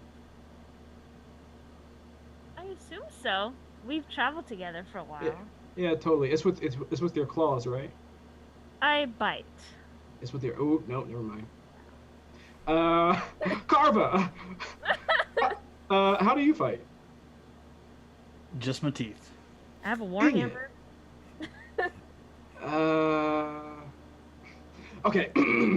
So, Abhorred takes out this vial of pepper liquid. By the way, I forgot to mention to you all, I have this very special poison called violence poison. I can apply it to anyone's weapon, and they will get a 2d10 damage of poison to whoever they attack. I obviously cannot give it to Belsum or Karva, because it'll kill them instantly. But how about you, Vat, or Lygan? Does anyone have a weapon to put this on? I slam my staff on the ground and I say, well, I've been whipping trees with this. You have. And you, Lygan, what do I see? You see Lygan, she has a petticoat, and you see she lifts part of the petticoat, and there are all 4 of her now daggers that she has kind of strapped to her leg. She's like, I could potentially use one of these. I have one use of this poison. Which of you think it would be best to use it? You decide. Oh, please, give it to the daggers.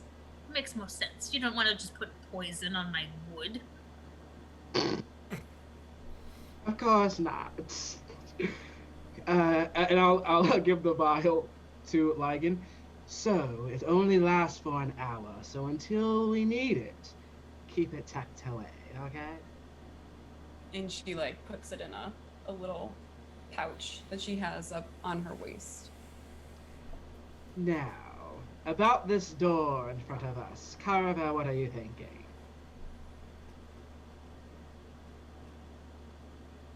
Karva? I'm sorry, what was that? It's How okay. dare you be Like a Gretchen- distracted in our little tiny tunnel?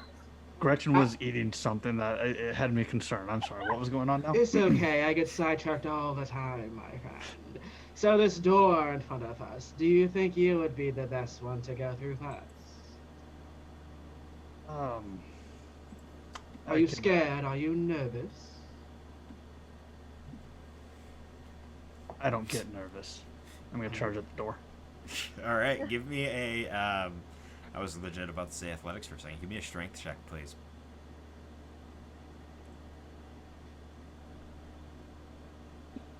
10. 10. You, given your size, rush at the door, put your shoulder at it. It begins to budge and open a little bit, but it was a lot heavier than you expected. All right, I will back up. Gretchen, let's do this. And I'll get down on all 4s. Oh, And I'm goody. gonna charge head down at this door with Gretchen. Okay, go ahead. With Gretchen helping you, that will be. I'll give you advantage. There's not right. technically advantage in this, but I feel like it's warranted. It's better. 16. 16. So as the two of you slam against this door, you hear a crack, and the door shifts almost like it's on a like on a spit or a stake in the ground, and it spins almost like a revolving door open. You're immediately met with the stench of waste and refuse and rotting flesh. There's this humidity in the air, and as you look up, I didn't actually. Oh, okay.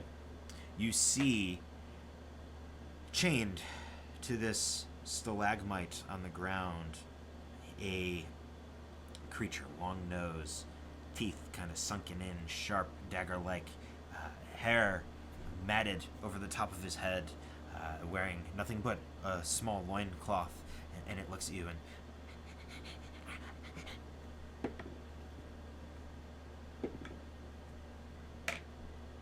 I love new friends. Right. Don't immediately scare it, Abhorred. And... Oh, sorry. Hi, hello, how are you? Who chained you here? Well, Drew first, and then, new thing, Horned, no names. Interesting. Was it the Our are you names. okay? First off, Yes, no, chained, I eat. And he points over to the side of this chamber. This chamber is roundish in size. Again, you've gone a little bit deeper into the earth at this point. The stalagmite sticking up out of the ground, the chamber curving around it. To the left of you, as you walk in and at least take a look at this creature, there's a small tunnel, maybe the size of if Gretchen was on all fours crawling through.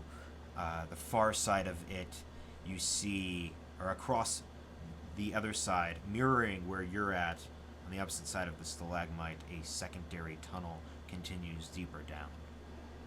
But he points over and he points to a pile of refuse and what looks like bones and armor and a couple of weapons and a pile of loot. People come down here, Had a brother, and he points to another creature that looks like him.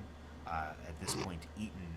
Its body has a couple of giant slashes, as if from a sword or an axe. Bite marks all around its arms and in its neck and in its waist. My, aren't you a hungry boy? yes, Have you seen the Drew that lives in this grove? Or lived? in the Drew, grove?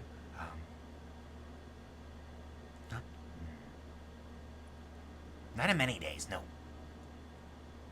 Good. Very good. We're looking for its bow. Can you guide us? No, thing's big, horned, big, other guy, chest, jaws, scary.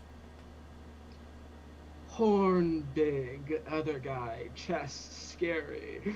Looks like we're going to be meeting some new friends, my friends. Ah. Would you like us to unchain you? You could, yes, like that, I would. If we unchain you, do you promise not to eat us? Yes, Okay, Les. Are Yes. you lying? Fate Master says roll presence check. And the board actually asks him, "Are you lying?" Ooh, 13 total. You're not getting a vibe that he's lying. But at this point, through conversation and looking at the body a little bit closer and looking at the body of its former companion, these are goblins.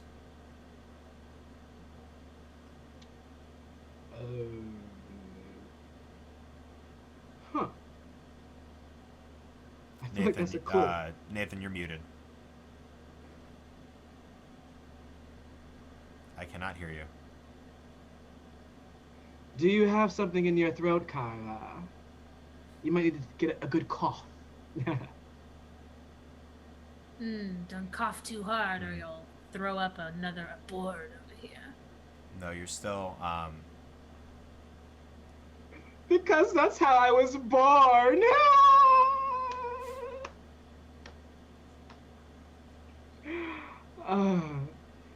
Anywho, Fate Master, how do I want to ask this question? Does it seem out of the normal for goblins to be out here?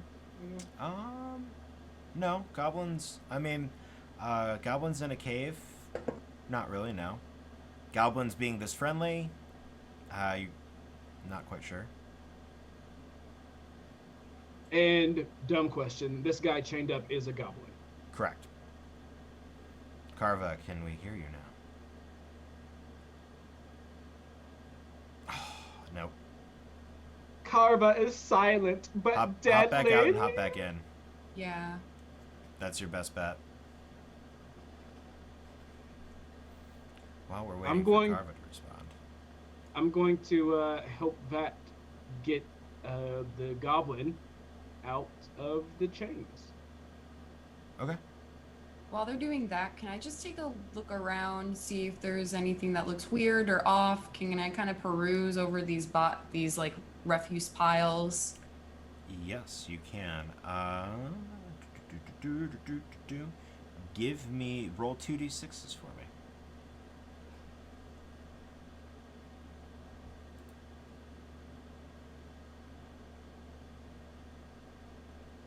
I only got a 3.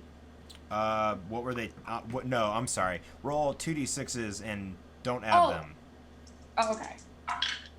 Roll 2d6 and add them together? No, don't add them. So give me both numbers. I got a 5 and a 1. 5 and a 1. So, as you're sifting through, go ahead and you find the remains of a traveler wearing this cracked and dented armor, and next to it, a small crossbow with... Alright, that's not fair. With... And we all get jealous immediately. With 6 crossbow bolts inside of it. Okay. Hell yeah. Cool. You also find... Do me a favor, roll me another d6. Okay. I got a 6. And then roll me a d10. Oh, shit. Alright. 8. Okay, so you get... Ooh. As you reach in, you... Oh, let me accept Nate back in here. As you reach and you kind of are working your hand through the muck and grime and of what's around you, you feel paper. You pull. It's a scroll. A scroll of power, and you open it up. Ooh, just like the refuse and the guts and the gore. It is unclean. You found the scroll, the foul psychopomp. No! Foul. What? Foul psychopomp. I'm mad. I'm mad. If you are successful, you roll a d6, and you can either raise from the ground skeletons or zombies. Nathan, can we hear you now? No! What's going on? Oh my Why god. can't we hear you?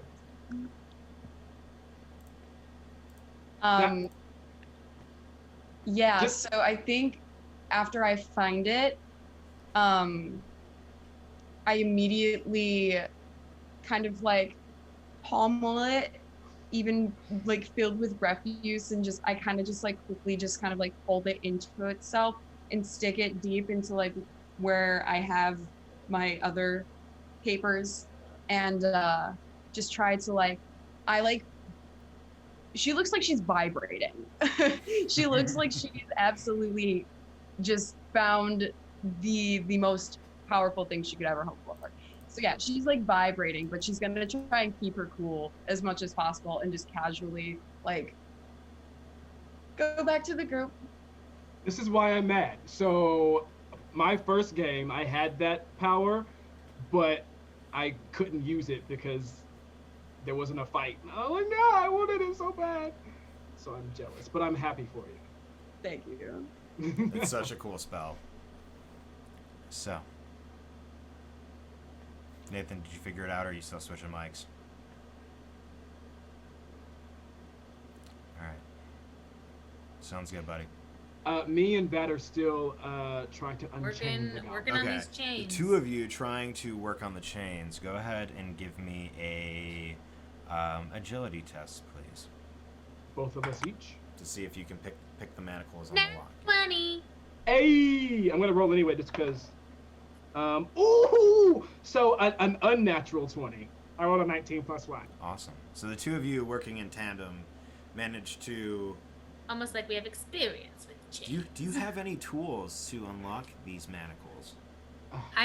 We have the daggers. Okay. So shoving a dagger in and just kind of wiggling it around and using a little bit of your strength, you manage to pop it open, and you hear the chink as the manacle opens, and the goblin is now free. I give Bat like a very moist high five.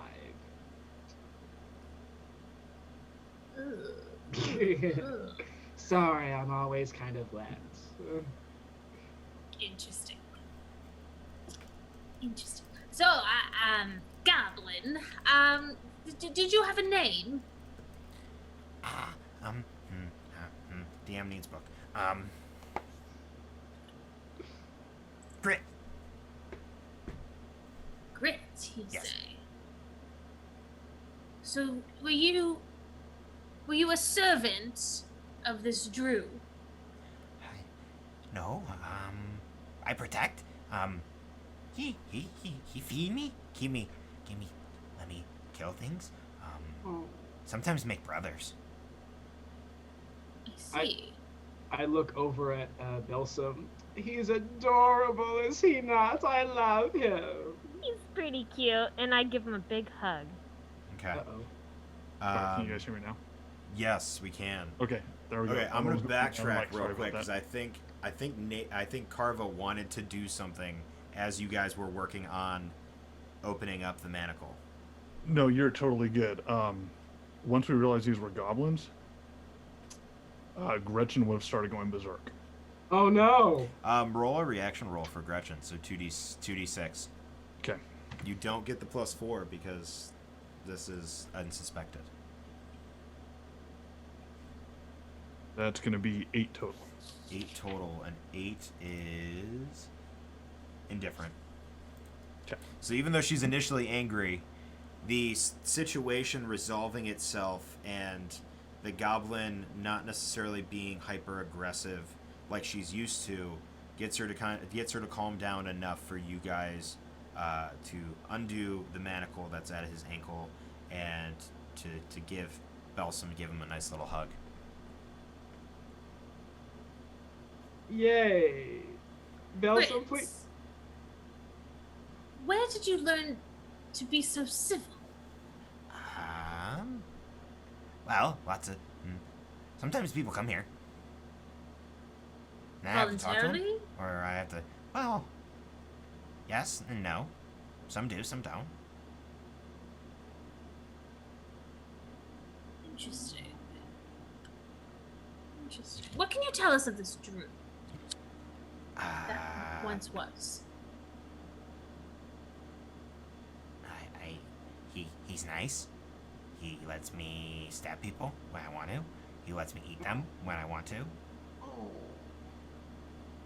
He doesn't kill me. That's good. He was a nice guy. All good things. All good things.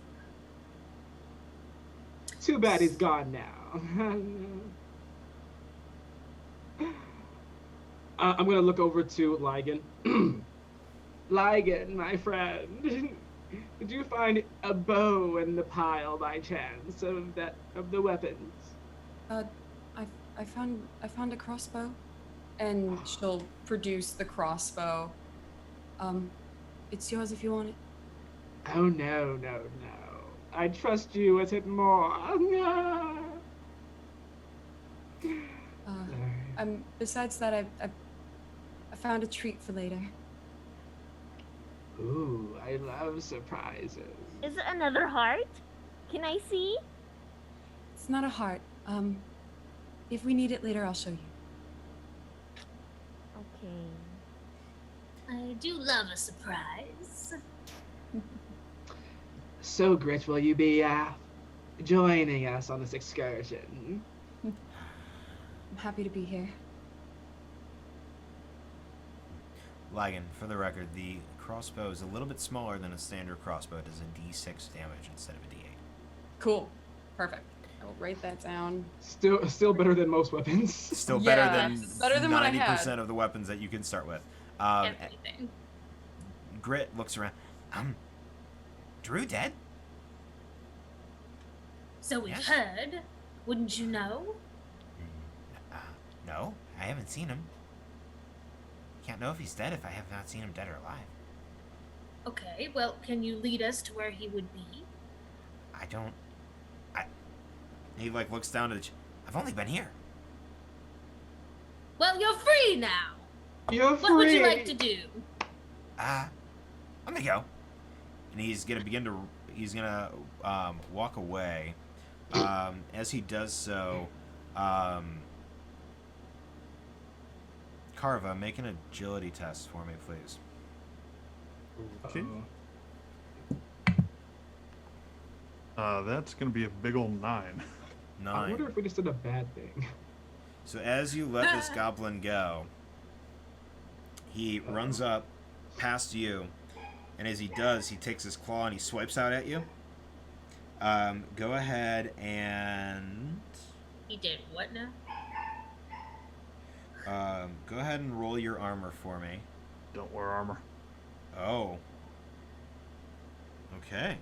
Well then, you'll take a whopping 1 point of damage.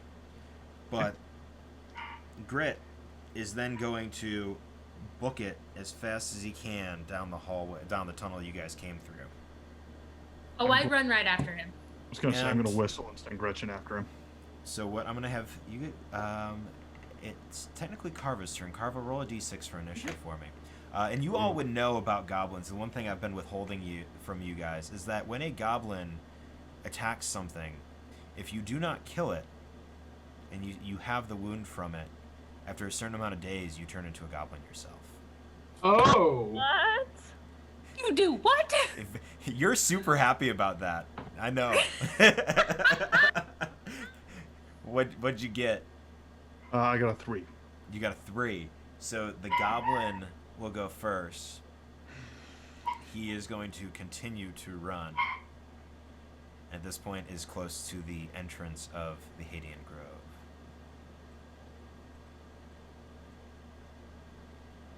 Gretchen He's and I are not going to chasing attack. after them. Gretchen and you, go ahead and give me I think it's strength would be for.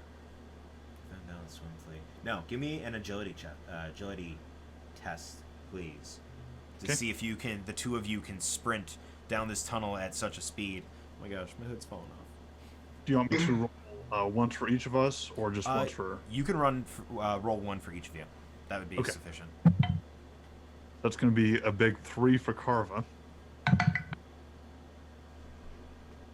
7 for Gretchen. So the two of you, you look at her, you're like, Gretchen, go. And the two of you go at the same time, trip each other up, and then fall right outside of that doorway that you just slammed open. Okay.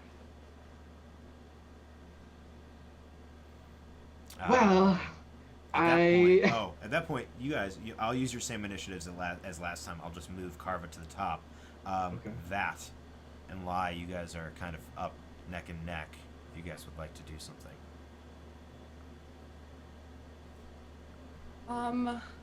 Okay, so just so I'm getting this straight, are we trying to track him down to like get more information to get to the Drew, or are we trying to kill him? Like, what's our Kill- motivation? Kill him now. We gotta kill him now. Okay, cool. Killed. I Yeah, don't want to turn into a goblin. he immediately attacked one of us. Oh, he's dead. Okay. She just whips out the crossbow and just says, better now than not. And she'll try to fire a crossbow bolt right into his back. Go ahead and give me a presence check, please. Presence. Goblins are a little bit harder to hit, so it will be a DR 14 to hit. Okay. Presence, I don't add anything. Something tells me you're I gonna got a hit. 17. A 17 that will hit. Go ahead and roll damage. It's a d6. That's a big old whopping 1 point of damage. 1 point of I damage. am gonna use my omen to have you re-roll that. Can I do that, DM or Fate Master? Yeah. it's Can technically- I can do one. Max Oh, damage. I have omens. Can I use one of my omens? I will use one of mine to can I get max damage? You can. And as you shoot this crossbow and you aim, how do you want to kill this goblin? Yes. So yes. I kind of just want to take it from this like hip holster that I kind of just like makeshift made for it.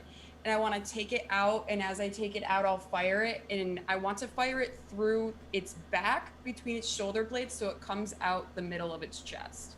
Just like Okay. straight through the back. So you hear it grunt, and as you, Karva, as you run up and inspect the body, you see the bolt sticking out of it. That eerie sense of being watched, or from you, Karva, that you had kind of in the moment as soon as he attacked you, fades away. And the curse of the goblins is no longer upon you. Very nice shot, Lygan. That was beautiful. Yeah. Don't forget to take your boat, Lygan.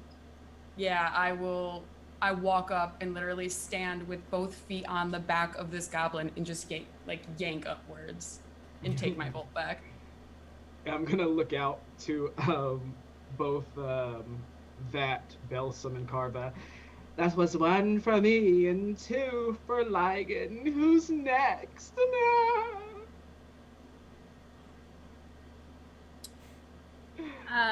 Is there a very clear way out, or? So in the chamber that you're in, if the stalagmite is in the center, sticking up with the manacle on it, to your if your back is to the door you just came in, to your left there's a small alcove, and then there's a tiny, almost like a crawl space size hole that you could crawl through. But across on the other side of the stalagmite, the tunnel does continue to go through. You're just in a small entryway chamber currently. Belsum, are you thinking what I'm thinking? You want me to turn to a rat, don't you? I like it when you do that. I shrink down and I go through. You're gonna go through the smaller tunnel? Yeah. Okay. Which one was that? As you go through and into that smaller tunnel, you come out to the other end and you're met with this warm, kind of humidy feeling texture, right? You can taste it on your tongue. You also smell something sweet, like honey, coming from within this chasm. That this room is small, maybe about 20 feet circularly, with this chasm that takes up the majority of it. So you maybe have about 2 or 3 feet all the way around.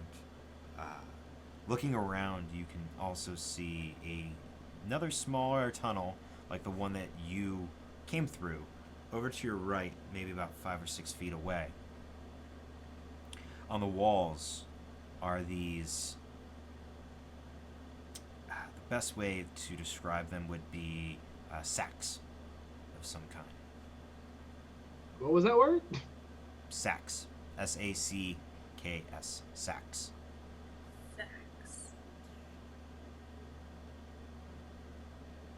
So, this room's big enough to turn into a human again, right? You can. Actually, is there any people or any is it just me in this room? Looking around, there aren't any people. Okay. Uh, I'll just stay a rat for now, and I'll go up Okay. to the sack and snip them.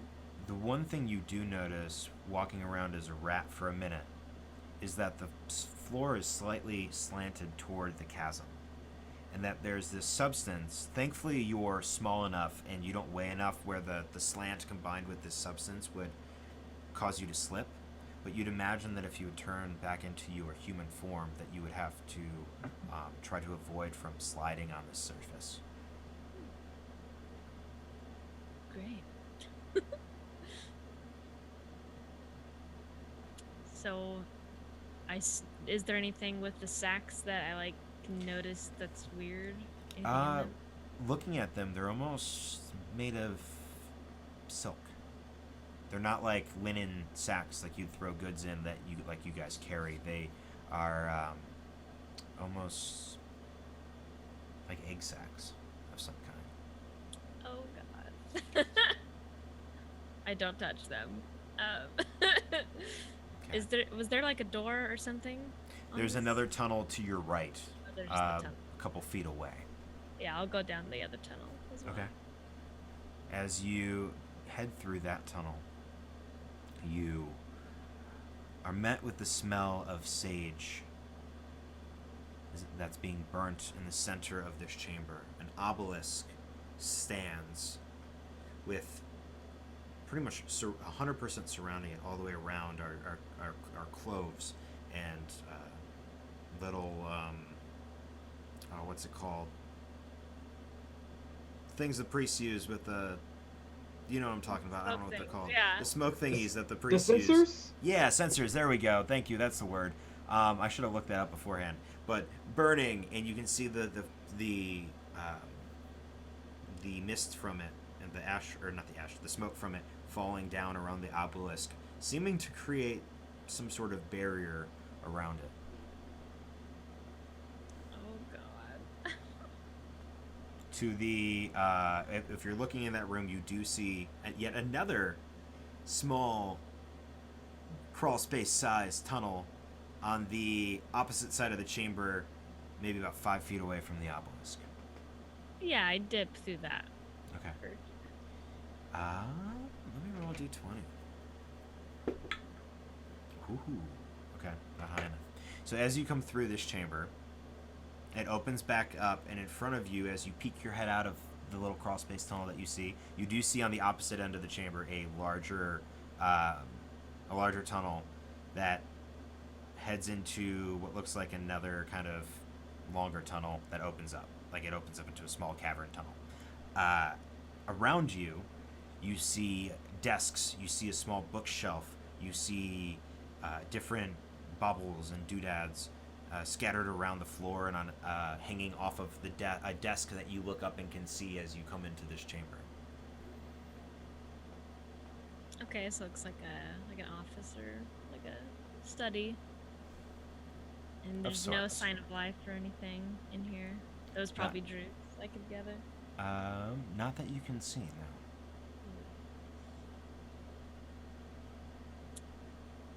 I do love a good doodad. So it's I just. bet you do. I'm sorry. Did you say there was like something in this besides just books and desks and everything? There's books. There's the desk. There isn't. You're not making out anything other than that. You'd have to get a good look around to really see if there's anything in particular, but you don't sense anything threatening.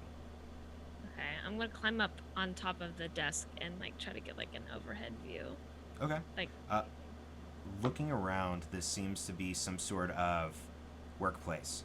Hopping on top of the desk, and as you climb up, you can smell that this wood, while functional, is wet and stale and almost kind of rotting and molding a bit.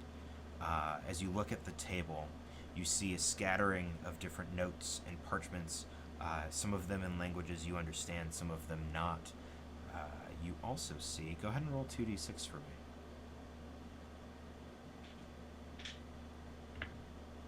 Do I add them up or Don't add them. It's 4 and 1. 4 and 1. So you see a book, a blue book made of this weird kind of colored leather, and on the binding of it, it says the words "Wizard Fight." And you also see a comb with a single gray hair in it. Those are the two things that like you pick up and you're like, ooh. Gross. Okay. I'll go back to the group and tell everybody what I've seen. Okay. So you trace back. As you head back through the chamber with the obelisk, you hear, as you start to go into the tunnel to go back into the chamber with the chasm and the sacks, release me. From the sack? Oh god. Coming from, you hear it almost incorporeally in your head. Oh, okay.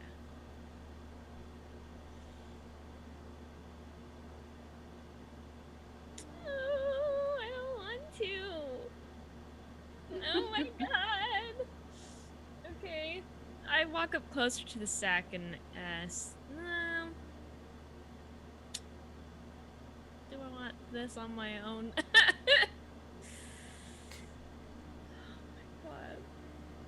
Not the sack. Not the sack. Look around. Roll a presence check to see if you can figure it out in your head where this is coming from. That's it. It's on 9. 9. Unfortunately, you're still fixated on the sack. You're like, it's got to be one of these sacks talking to me. I don't know which one, but it's got to be one of these. Belsum, do you happen to have an omen you could use to reroll that? I do. I have 1. I'll give you mine. I have 2. I'll give you one of my omens. Alright. Let's go. 14. 14. You don't know much about the arcane or the esoteric arts, but there's a weird looking rock with a bunch of sage. Oh, And you know that sage typically is used to prevent things of ethereal nature from traveling past it. I looked at Ray the entire time to make sure she was nodding her head and agreeing with me, because like Ray's my resident culty person. Sweet. So I go to the obelisk. Okay. And I'm just like so like concerned to touch anything in here as being just a tiny rat in a room. But do I that's so tough. You're alone. I can't bounce any ideas off of anybody.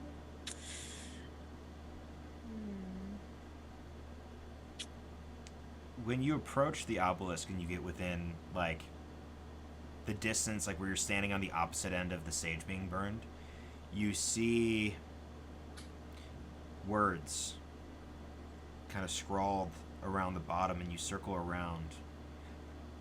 He who knows the trees now sleeps beneath them.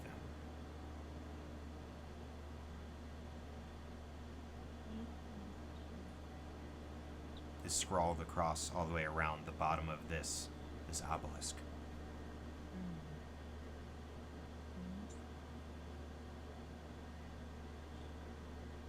Sleeps beneath them. God, I was not the one to come into this room. This is bad. I'm not a riddle for figure out or beneath them. Can I touch it with my little rat hand and see what happens? As you touch the obelisk, you hear the words, "Yes!" And you watch as this form begins to manifest itself. What looks like to be the spirit of this decaying and dead Drew. He reaches for you. And since you're the only one in the chamber, I'm gonna let you roll initiative. Oh no. Okay. Run! Run! This is like 100% the roguiest thing you could do in this game, and I feel 100% responsible for Okay, well that was similar. definitely a 1. that was definitely a 1. So he's gonna go first. Oh no! And I need to pull up his stats really quick. Oh jeez Louise! Alright, so he's going to reach out and attempt to touch you. I need you to make Boundaries. an agility check, DC 12 for me, please. 17. 17. So you successfully save. And he can't do anything else. Okay, cool. What would you like to do? Is now your I turn. run away and I Thank go God. to my tunnel in a panic. You go through the little tunnel. Yeah. As you begin to run, you get into the room with the sacks, and you can hear, "Come back!" I'm going. And you run a little bit. You run a little bit farther, and you look back behind you, and it doesn't seem to be following. But you go back, and now you're back into this chamber that everybody else is in, where you met Grit the Goblin. Oh, she's back. Yeah, you were gone for quite some time. Yeah. Oh, I fucked up. I'm so sorry. I just released the freaking ghost of Drill. You what? You did what? I didn't know what to do. I thought it was the sax talking to me for a while, and then I almost went to touch it, and then I heard a voice in my head, and he was like, "Come to me, not the sax, you idiot!" And so I was like, "Oh shoot!" And so I went through another tunnel, and then there was like these smoky things and an obelisk, and I was like, "What do I do? I'm alone!" And I touched it. And then You never don't ever touch an obelisk. Never touch. Oh no, never touch. I wasn't sure. I'm sorry. I What didn't hap- see a bow though. So, what do we do now? We go through the other tunnel that didn't lead to the obelisk, right? So, Yes. That was a big open Yes. room, right? Don't Oh we need- yes, there was an office thing, study. It was more of like a workroom than a Workroom. study, but yeah, there. Workroom. so we need the bones of the Drew. Who's in there? I don't know. I We- was- We don't need the bones of the Drew. The Drew has his bow. Yes? Then maybe The bone bow. The bone bow, yeah. The bone. Been there, done that. just- Don't worry about it. Okay. We're all on the same page. That I'll follow you through the other way. Hopefully the bow is there and not there. Yeah. Yes. And if we run into this Drew, we'll deal with it. We'll deal with it. We'll handle it. But hopefully we don't have to. Mhm. So as you begin to make your way around the stalagmite and into this next tunnel, the tunnel opens up and goes from about 5 feet to 10 feet, opening into a small chamber, like a foyer of sorts. To the left, you see a tunnel that leads into the workroom. And to your right, you see another tunnel that seems to go deeper down into the earth. In front of you, you see a third tunnel that delves down a bit as well. Well, in this first room that we're in, before we move on, I'm gonna check it to see if I see any items or anything of importance. Looking around, it doesn't seem to there doesn't seem to be anything of value or worth. There's rocks and things like that, some crystals, but nothing that you'd be like, ooh, I want and pull, unless you want the crystals. I am fine without, thank you. Lygan, I'll follow you. You choose the next tunnel. And looking at all the tunnels, do I get like a weird power sense in predominantly one versus the other? Like, am I getting some sort of feeling like I have been. So up until this point, it's been one direction. It's been in front of you, but standing in this small cavern that opens up into these separate hallways, you feel two. One that leads into the workroom, possibly beyond, and the other that heads down that tunnel to your right. You don't roll a presence check. Ooh. 18. Nice. Working with the arcane and your esoteric knowledge, the druid is, or the spirit of it possibly, is one such power that you're pretty sure you can identify, especially after hearing Belsum's story. But there's something else. You can't tell what it is, but it feels almost stronger. And that's coming out of the right tunnel. That's coming out of the right tunnel, correct. The right. That's it. That's it. And she just starts walking. I will glide behind her. And I follow. Alright. As you do, you start to head down that tunnel. Sorry, I'm trying to do it really quick. The tunnels here are covered with runes and glyphs. Lygan, you understand them, or at least recognize them. That, some of them you do as well. And Abhorred, through your use of some of the dead languages, you recognize these as more fiendish in nature. In the center of the hallway, as you make your way down, about halfway, what you would imagine about halfway through, is a small circle with similar symbols to the glyphs and runes on either side of the walls.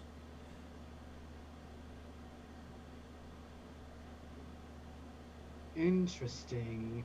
So in this room, there is a circle of glyphs that was familiar from the outside. So the walls of the walls of this tunnel are covered in these glyphs and runes, and then as you're walking down about halfway through this tunnel, you see essentially like an arcane circle. I don't want to go into it more than that, but it's a circle with similar runes to the ones that you saw on the walls. Yeah, as we go through, Lygan is like her eyes are wide. She's touching the walls. She's just like everything is mesmerizing. And when we get into that room with the arcane circle, I think she just kind of like stops and like mouth agape, eyes wide, just like has not seen nothing quite expansive as this. I am going to look at the circle on the ground. Do I understand or know what it is? Well, I was going to have you roll a presence test while you were walking down the hallway for me first to see something else. But you recognize it as a... you kind of, because you know some of the darker arts aboard, but Lygan, you're getting very like summoning circle vibes from this. And I'll shoot a glance directly at Abhorred. Do you understand this one too? Slightly. I know it's very, very dark. Very, very unclean magics here. Yeah. She'll like start playing with her hair and her clothes again in that fidgety way and like pacing around the circle. And as she does, just kind of being like, it's a summoning circle. Something tells me that it summons something very fierce. All these words are so fiendish in here. Better leave it alone. You do get one word in particular. Looking through. The dead languages are dead for a reason. They have been gone for many, many years, and nobody has thought to use them because the words that they speak no longer matter. Unfortunately, you do see one that instills some sort of fear into your heart. the name, the word. Oh no, where's it at? I believe it's pronounced Hakun. Hakun? Akun. Akun. The second, you all see Abhorred, like, kind of like looking over the rooms and everything, and he's very just like, yeah, but he stops. And his smile fades, and all of his eyes open wide. And he just stares at it. This Fate Master, what is a kun? Roll a presence check. And this will be the word that this will be to decipher if you know the meaning of a kun, and to see if you can decipher the where you pull the kun from. There's like a scrawling there of different runes and symbols, so it'll be a duel to see if you understand who she is or it is, and then, gosh, I hate when I do that. And then read the rest of the sentence. Okay, so my first roll was a 9. However, I'm going to use an omen because, God, I feel like this is important. I'm using my last omen. Oh, thank you. 14 total. Okay, 14. You're not sure who or what a kun is, but you are able to read the rest of the runes. And it says, a kun will rise, and with her the world will be ruled by those that rise with her. I say that out loud as if I'm in a trance. Everyone hears it. Lygan, do you know anything about Kun? Do I? You can attempt to roll a presence check. The DC will be a bit higher since you aren't familiar with the dead languages, but 11. 11, no, unfortunately not. No, unfortunately I don't. Perhaps it's better if it stays that way, and I will leave the circle and I will keep going down the tunnel. It's bad. It's very, very bad. It's too bad. Continuing down the tunnel a ways, it doesn't go much farther, but it does go deeper steadily into the earth. You come to a similar stone slabbed door that you did the first time when you entered the Hadean Grove originally. What do I see beyond the door? Beyond the door is closed currently. Oh, fudge. Does the door does not have like a window or bars or anything? It's like solid? No, it's just like a solid stone slab. Okay.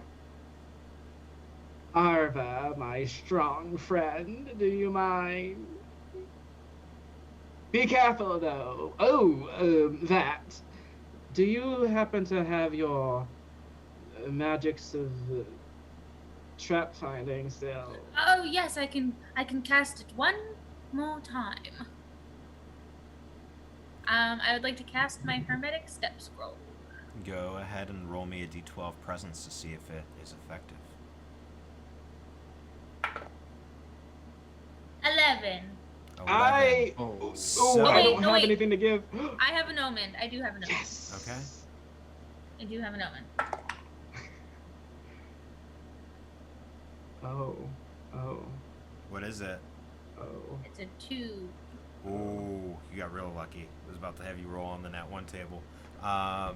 You don't want that. So it doesn't work. The spell fizzles. I believe the mechanic for powers is if you fail. Let me double check. If you succeed, the power is activated. If you fail, the power doesn't work. Go ahead and roll me a d4. If it's if it's a 3, it's a 1, and if it's a 4, it's a 2. 2. 2. So you take 2 points of damage. You become dizzy for the next hour. During this time, powers will always fail in the worst possible way. Oh, well, I don't have any other powers and I cannot cast them. I'm just hurt. Yeah, spellcasting is brutal, y'all. Ugh. So I like try to cast it, and then you just see me like kind of like fall to my knees and just Ooh, I know that look. It did not work. It did not work. You have a headache, do you? Quite a throbbing one. Take a seat, my friend. The Fate Master. Besides not being able to use powers, is there any disadvantages on like regular attacks? Nope. Like with a weapon? She's good. It's just if she uses a power, it essentially counts as a natural 1, so I'd roll on the table.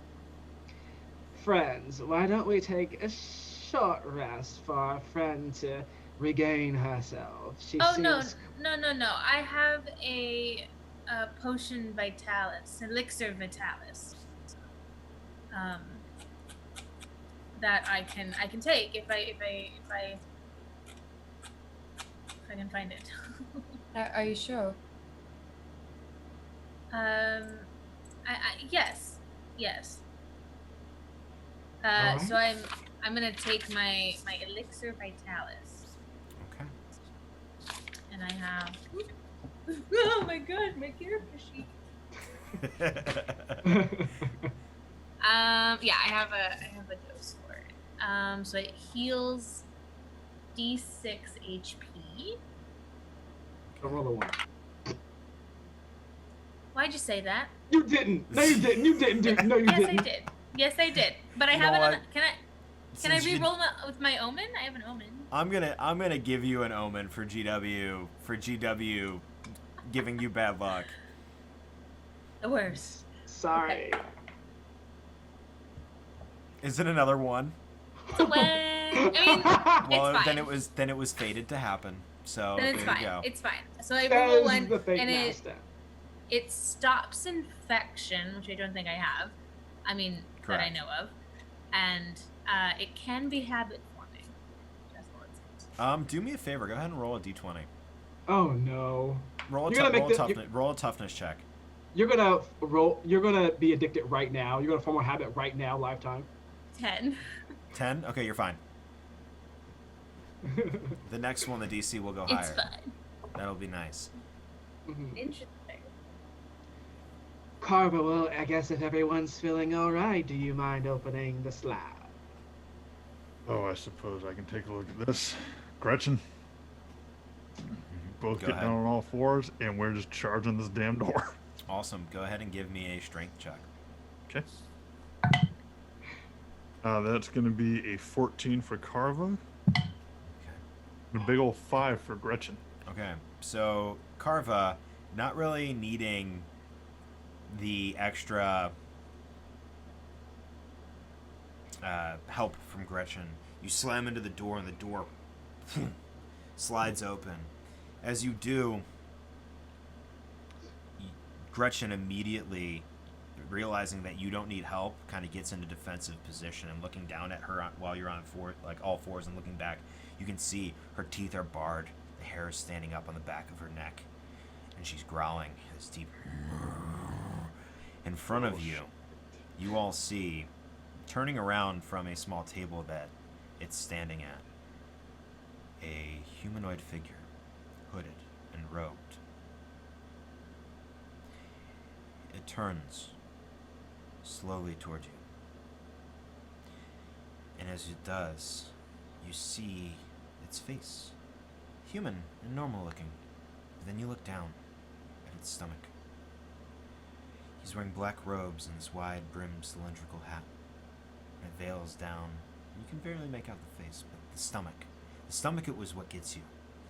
This rotting mouth, open and cavernous, smiling almost as it sideways is opening up, and distorted like a small tongue emerges from it. Why are you here?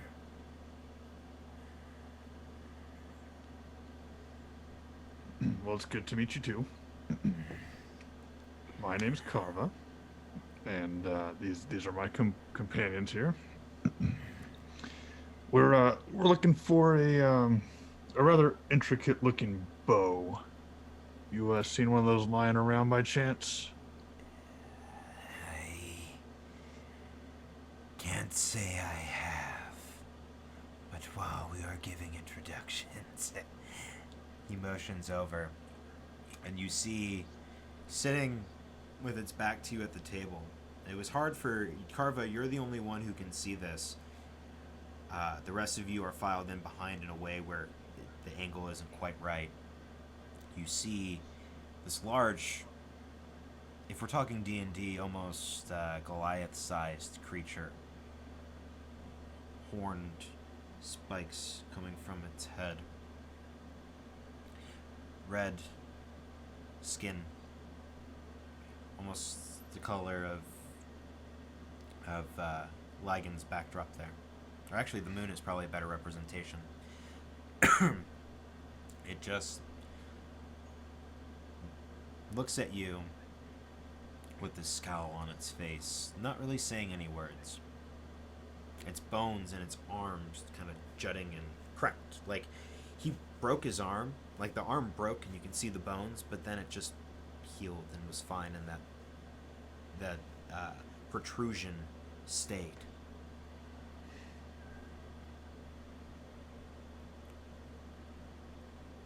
Lygan, you can see this creature.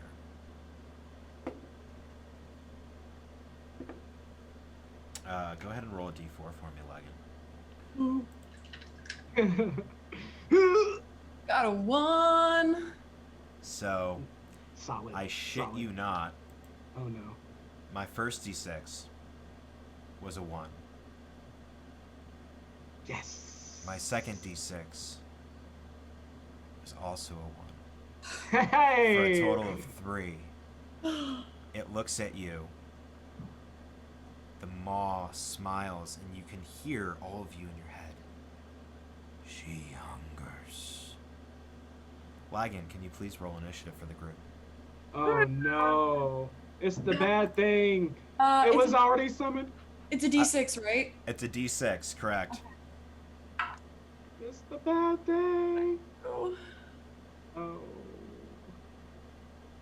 2. What'd you get? 2. 2.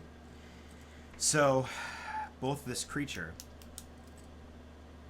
and this horned beast will go first. I'm going to have you guys roll initiative for yourselves so that way I can track you guys afterward. I'm going to roll initiative for the 2 to see which one goes first and which one goes second. All right. 5. 2. I'm gonna die. Boo boop. We're all gonna die together. It'll be fun. The good news is that the door is only about 5 feet, if we're talking D&D rules-ish, right? So Karva is the only one with kind of next to him but underneath him, Gretchen. All right, so Good. Belsum, what'd you get? What do we add to this again? It's a D6 plus your agility. Oh. Agility. Well, that's a 1. A 1, so I'm gonna put you down at the bottom. Abhorred, what'd you get? I got a 3, Fate Master. Okay. Yeah. Lygan. 4. Why do you always roll Karva. higher than me? Sorry. I also got a 3. A 3. Would you like to go before, or well, which one of you would like to go first, Abhorred or? I will let Karva go before I. All right. And then what'd you get? That. 7. Wow. How'd you? Okay. Whoa. She I have literally a plus probably. 1 to agility. Yeah, you rolled your max, huh? Okay. Awesome. So, first things first. This horned. This horned beast will get up out of its chair and walk toward the door, toward you. As it does, you watch as its claws, the bones, almost like how Sabretooth, his nails grow, except instead of instead of the nails, it's the actual claws coming out of his finger, like his finger bones are poking out of the fingertip, and he's going to attempt to make not one, but 2 attacks at you. So I need you to make your first. I need you to make your first defense attack. So it'll be a D20 plus your agility. Karva. You got this, big boy. You got this, big. 6. 6. So you missed the first one, and you're Okay. not wearing armor, but Nope. you will take 6 points of damage from the first attack. Okay, so I have 4 hit points at the moment. No. 4 hit points. So you drop Well, ooh, below 0, correct? Sorry, that puts me at -2. Can someone use an omen to like have him not do that? I will. I can throw an omen. Okay. Okay. Vat, Yeah. Who's throwing it? Vat or Lygan? Vat will throw it. Okay. I was freaking out because if I would have rolled another 6, it wouldn't have mattered. You take 3 points of slashing damage. All right. Remember the rules are if you go negative, it's an you automatically die. But if you go to 0, you go to the broken table. Gotcha. Go ahead and roll your second. You know what? No. The dog's barking and drawing some attention. Don't you go after Gretchen. You kill me before you touch Gretchen. All right, fine. I'll go after you. You know the nice thing is if you die, we'll just level up Gretchen. Wow. I should play a dog for the rest of this. That'd be amazing. 11. 11. One away, man. You take 1 fucking point of damage. Woo! Okay. I'm only using 1 d6, guys, so it's not in my favor. I should be using better and more diverse dice. So now I go to the broken table, you said? Ooh, do I want... Yep, he's gonna try to do it.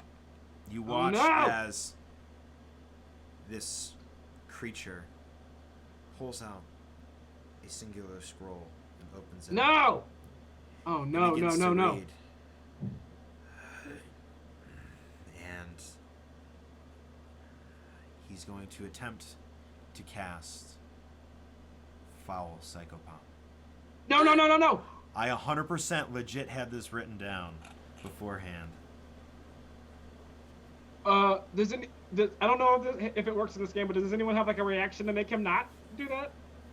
By any chance? Do we have reactions? Well, I don't know. I don't think so. It depends. What are you thinking? Because if he was going to pull out a scroll, I would equally want to pull out a scroll.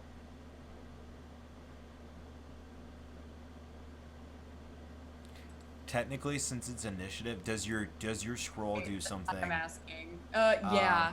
Okay. How about this? Roll a d20.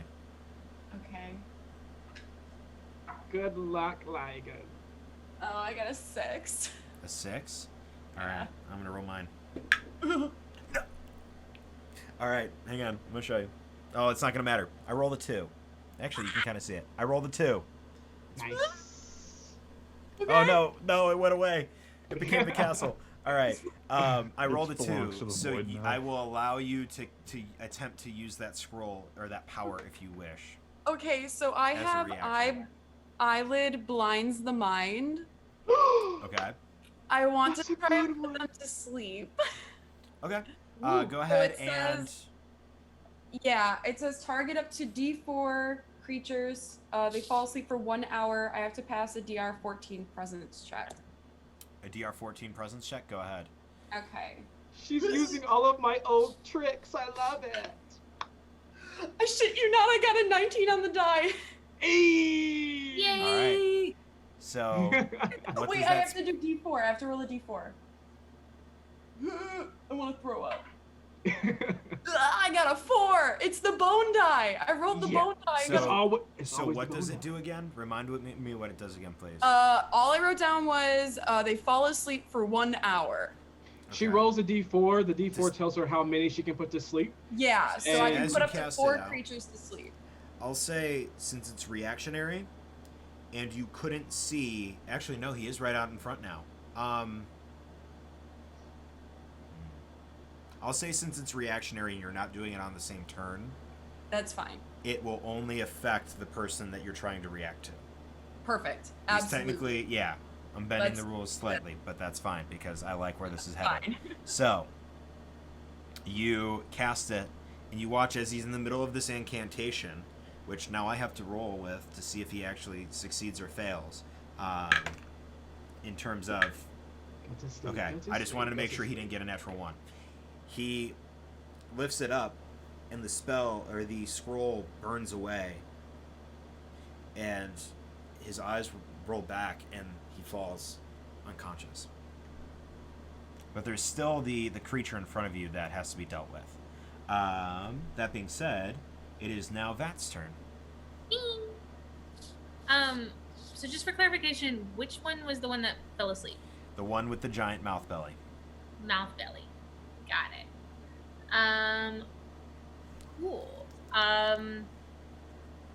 We didn't do this last combat, but my bats do have a bite attack. Okay. So again, are they like Gretchen, or would they be like my like weapon attack? Because they're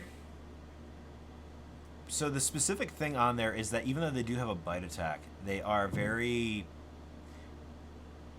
They don't like you. They like the bugs in your hair. it says that they love me. It says they ignore, but they love me. Okay, what's the key word there? Love? No. So while they do love you so much, unfortunately they do have this kind of toxic relationship with you where they like just kind of ignore the shit out of you. So if they are in immediate harm, they will attack and defend themselves. But if not, then maybe one day you could train to be a beast handler of sorts. There's a feat for that. Maybe someday.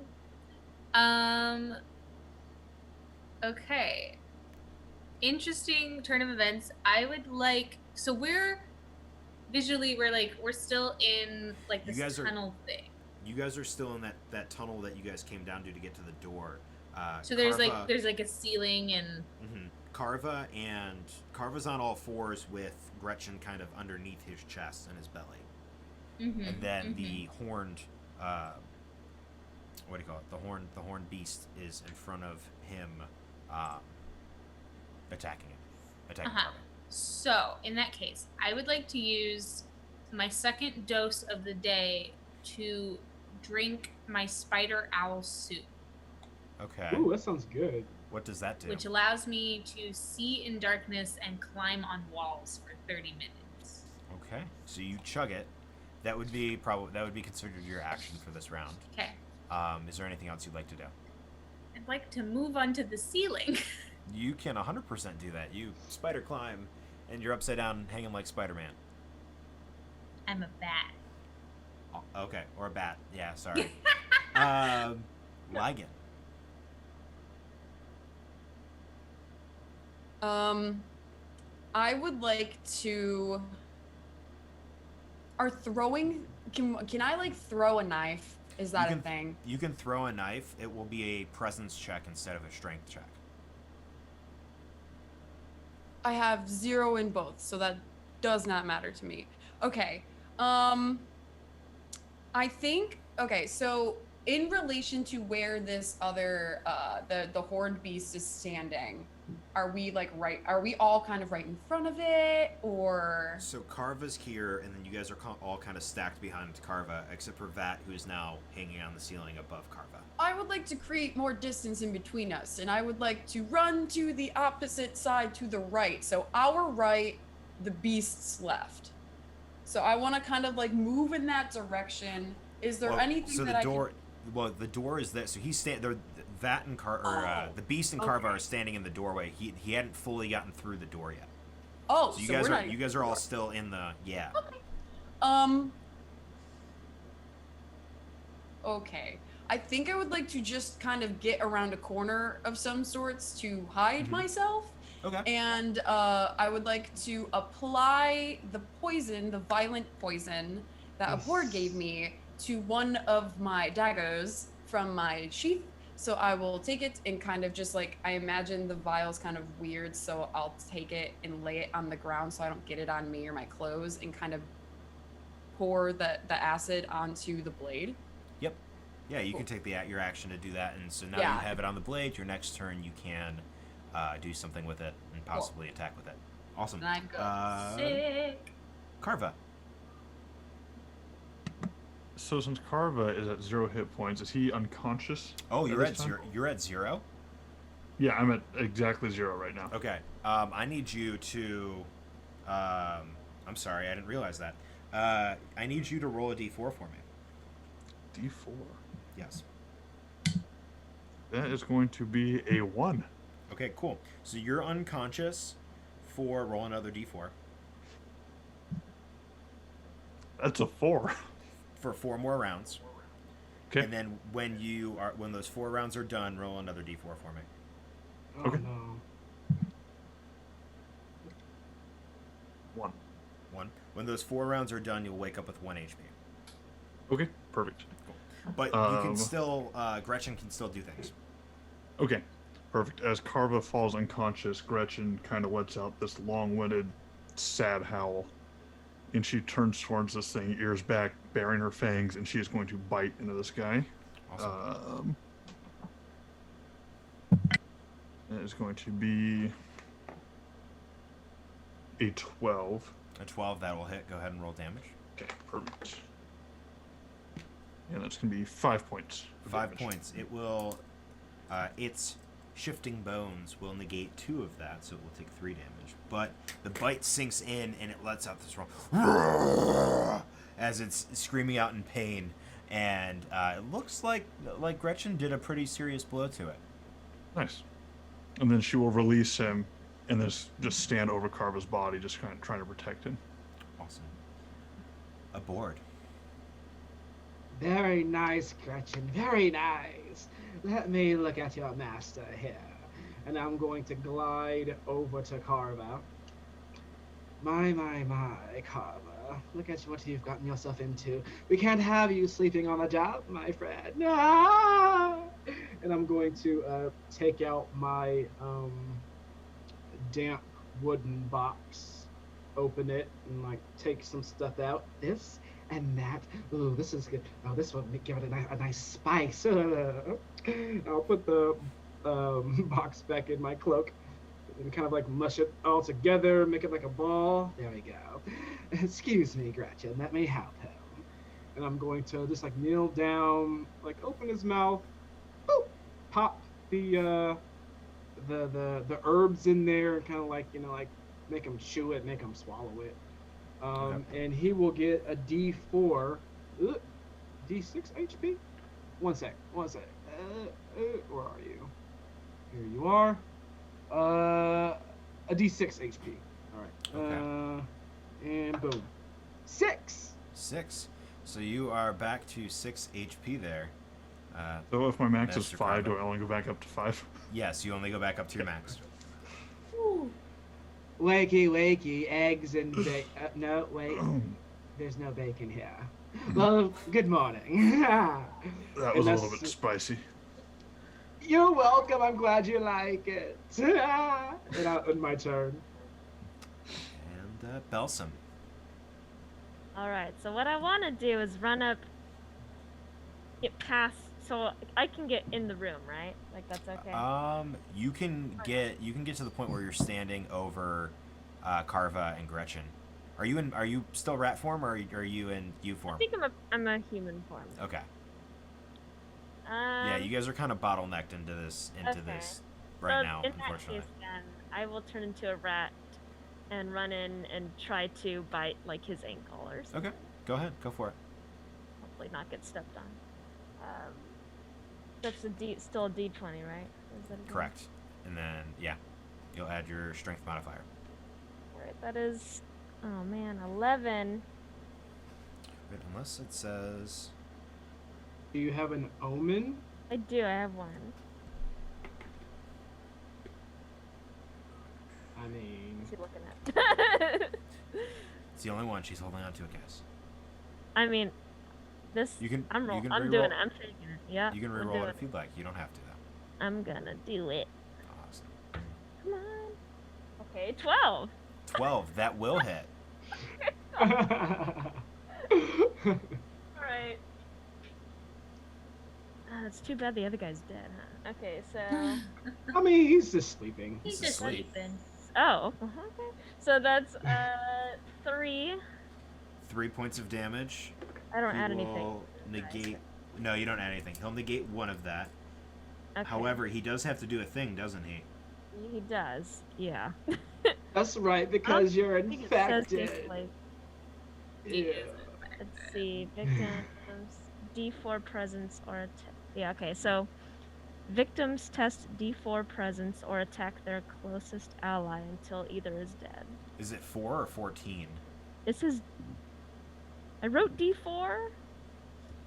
It's probably I'd have to look at 14. it. I It don't probably want is to. 14. I don't want to open up the PDF because And I'm it'll like, oh, mess with the God. stream. But I'm gonna roll. I'm gonna say it's a 14, and if later we find out it's a 4, then that's it. But a 4 seems way too low.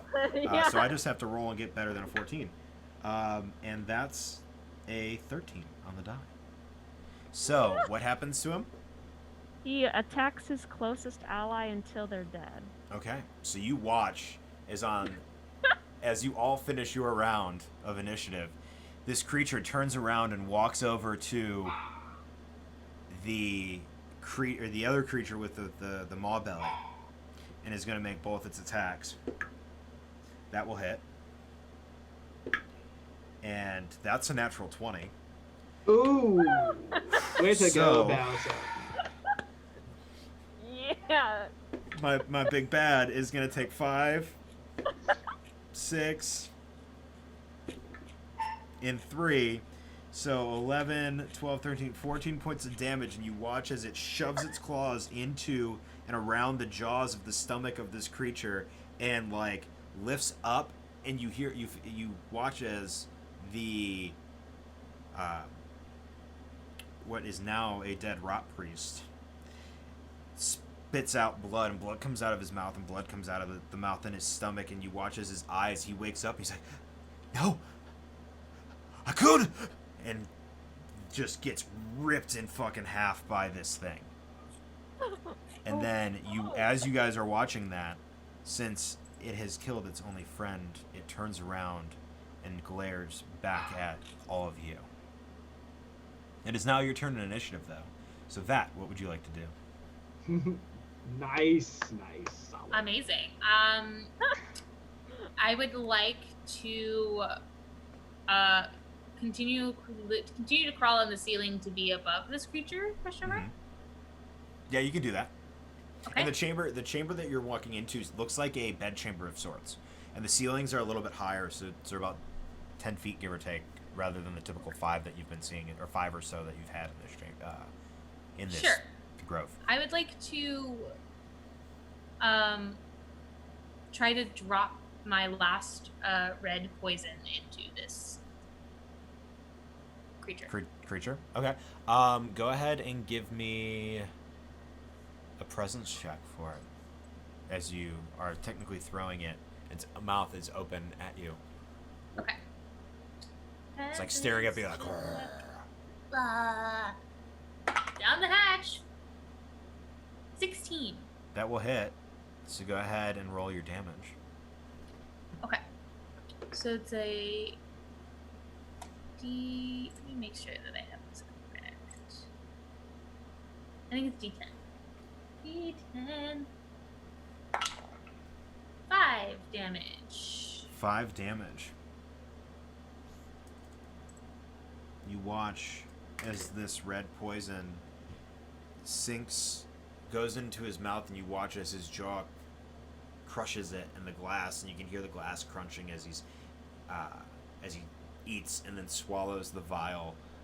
And then you watch as his body starts to convulse in pain, and he starts to growl a little bit, and then one last convulsion as he's standing there, and he tries to reach up toward you, but he can't, and he falls back onto half of the rot priest, the remains of the rot priest. Very nice, very nice. One for me, one for Lygan, one for Belsum, and now one for that. It's your turn, Karva.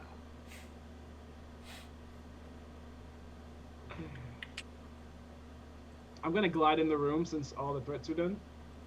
You can do so. As you guys all walk in, other than the new smell of rot and decay in this bit, you watch as this horned beast that you were fighting slowly starts to turn, its skin turn to ash and cinder as it begins to almost dissolve in death. Other than the smell, this wafting of death and decay hits you. Looking around the room, it seems to be a simple bedchamber of sorts. There's a small table that could have acted as a dinner table or of some sort. There's a bed lying across the corner to your left. There's a small cubby like locker, and then another couple spots where there's just piles of papers and books and things. As this smell of death and decay begins to fill the room and hit us, Karva's going to reach into his backpack and pull out this very fine bottle of perfume and begin spraying the room. So you begin spraying that the is room, something I have for some reason. Covering up the spray and the smell of the rot priest and the sulfury ash that is now being emitted by the horned beast. Oh, that should help a little bit. Oh, so interesting. It's a lovely smell. I was gonna say Lygan kind of like moves through it to get some of the smell on her as much as possible, just kind of like walking through the cloud. You can definitely do that, yeah. I'm gonna kind of glide over real quick and give Belsum like a clammy high five. Very nice, Belsum. Thanks, I'm so happy I finally got to fight somebody. I know, it was disgusting. I love it. But honestly, I prefer the smell of death, so could you not spray that next time? Thanks. There's always I get as close to Belsum as I can and just spray a little bit on her. It'll do you some good, trust me. Do I see anything in here as I search the room? I'm looking for a bow. You see a number of things. You don't see a bow, but go ahead and roll me 3d8s. Oh, okay. Keep the number separate. Yeah, I had fun building. I wanted to build random tables for. I'm gonna build random tables for every single dungeon for loot. So you guys are gonna actually roll for stuff that I can then give you. I'm ready with my 3 numbers whenever you are. Okay. What is the first one? 2. 2. So you find a little jar on the table, and it has some dust on it. You recognize it. Belsum, sniffing it, it smells similar to the smell that you from the smells of the chasm chamber with the sacks. However, it looks like finely dusted and crunched what's the word, like shell casings of some sort of bug. What's your for this we'll for the sake of it we'll call it bug powder dust. That's actually what I have written down because I'm not super creative. However, bug powder dust. Passing it around and looking over it, this is a substance that you can use to create your the soup that you just used. And are still hanging on the wall. You can use this as a supplement to it. I come down to the ground. Here you are. My next number is 6. 6. You see sitting in the small little hearth or like fireplace, which doesn't really have a chimney or anything, you see a poker. And as you pick it up, you look at it, and the tip of it is still red hot. This sharp fire iron Ooh. will do a d4 plus 1 additional damage to it. Who here likes to poke things? I think you do. You're not wrong. Fire Alright. iron, d4 plus 1, and my last number is 8. 8. You hear, in the silence that's now this chamber, you hear a clucking. And you look over in the corner, there's a cage. Inside the cage, a chicken. A chicken that is technically a bird.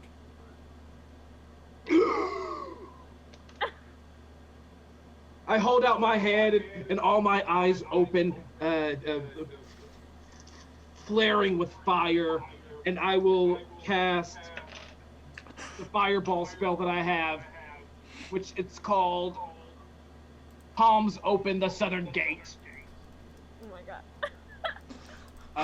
So I have to roll a D2. I mean, it's only one thing. I'm only attacking one thing. 1d8. Oh, I have to roll to see if I can like do it, right? Yeah, roll a d12 presence check, please. 18 on the die, so I can do it. Yep. And that's gonna be 1d8 of fire damage to that fucking bird. 8.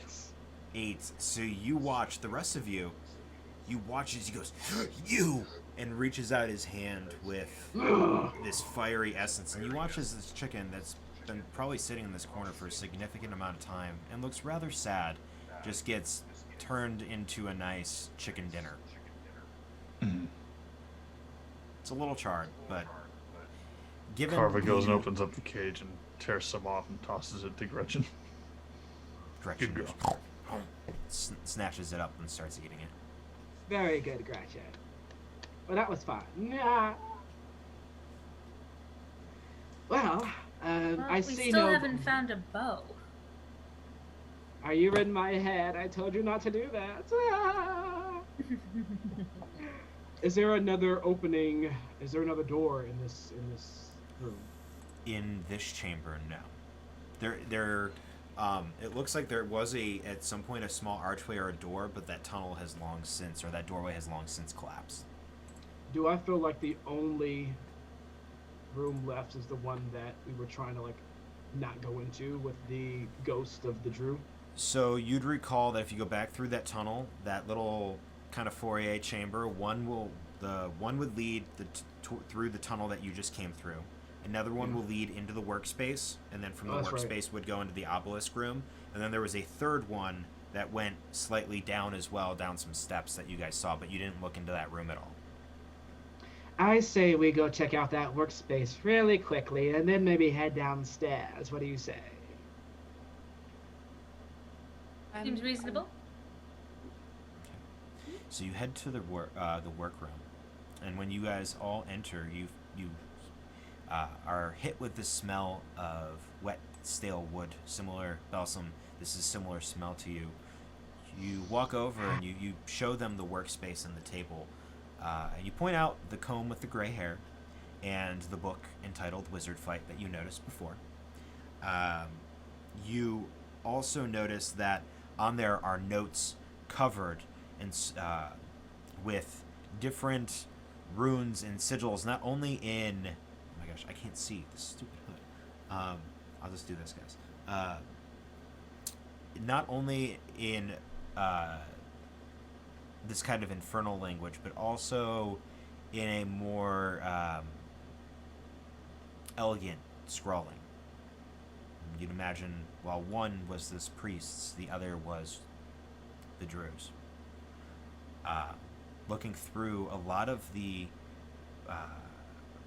this rot priest's writings had to do with the metaphysical realm and trying to reach a point, or a point of transcendence, that the end of the world wouldn't affect him. And in particular, you keep finding the name Akun, and somehow Akun is related to this topic.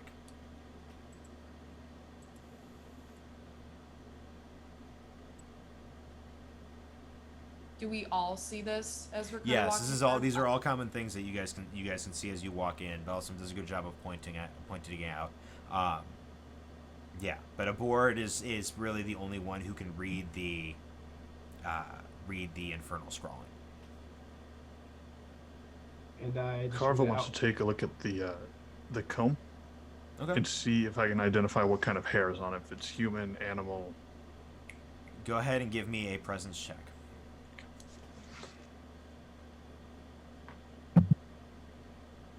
That is going to be 15. Wow. 15. You can't identify it. It's a longer, kind of silvery haired thread that seems to have come. It's human hair. You can tell that at least sniffing it and smelling it. It does kind of have a wafting of some sort of perfume on it. The comb is also a nice quality comb as well. It's made of ivory. I was going to hold it down by Gretchen, let her sniff it. Okay. So just to let you all know, the scroll,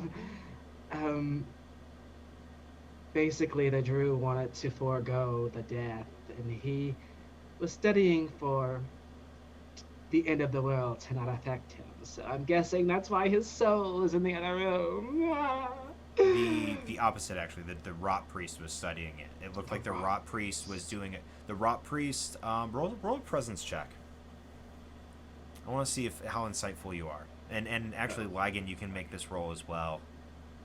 No, being of the esoteric arts. Rolled really, really badly. I got a 5. 5. Does anyone want to give me an omen by any chance? I'll throw you one. I'm out for the day, sorry. Yeah, I'll throw you one. I still got some left. Oh, awesome! Thank you. Let's see if we can get this. Oh, better. Presents. Okay, so that's going to be a total of 12. 12. Me and Lygan. Unfortunately, that is not high enough. Well, you know what? One second. Let me just look at something real quick. Yeah, that's a +1 only. Okay. All right. Good. Yeah, unfortunately, that's not high enough. I set the DC to be a little bit higher this time around. But as you guys are standing there looking around, you don't really notice anything else other than what's in there. There's some tables and there's a couple chairs, but and there's a couple like torn down, or not torn, but candlesticks that have been worn down to the very bottom, and other natures of light. But it seems that this Drew had lived a very simple life, using the bare minimum to get by, and only really, what's the word I'm thinking of? Only really, his bedchamber was the only real space in the Hadean Grove that you've seen that really he shelled out a bit to get some materials for, and actually provide for himself with a home. So, I have an idea. Follow me. Perhaps we go into the room where this Drew's soul may or may not be, and ask him where the bow is. If he doesn't want to give us the answer, we kill him again or run downstairs. Do any of us have the ability to hit a spirit? Can we even fight something without a corporeal form? Well, I can. I can make fire twice more. Well, that's what I have. I also have this very special whip. And he takes out his coiled black whip with that's kind of giving this faint glow of purple. It's called a what was it? Oh right, ectoplasmic necrotic shock whip. That's what it is. It's a mouthful, I know. Would I know if poison would affect a spirit? Because I still have this dagger that's dipped in poison, just in case. So, looking at, go ahead and give me a presence roll. Okay. 14. 14, yeah. So looking at the ruling, the only thing that it says for the stat block that I'm using for this creature is that it's elusive and difficult to hit. So the DC to hit is higher, but that's it. Okay. So you'd imagine that you'd still be able to do damage with weapons. Cool. Okay. Well, all right. I'm behind It's probably the only thing that we've got. It's probably the only thing that we've got. Besides downstairs. But we'll find out, won't we? Well, Belsum, you said this thing came out of the obelisk? Yeah, it's kind of out here now, and it looks strong, so... What if we just go straight for the obelisk? Destroy what it's attached to? I like the way you think, Karva. It's very rare, but it does happen.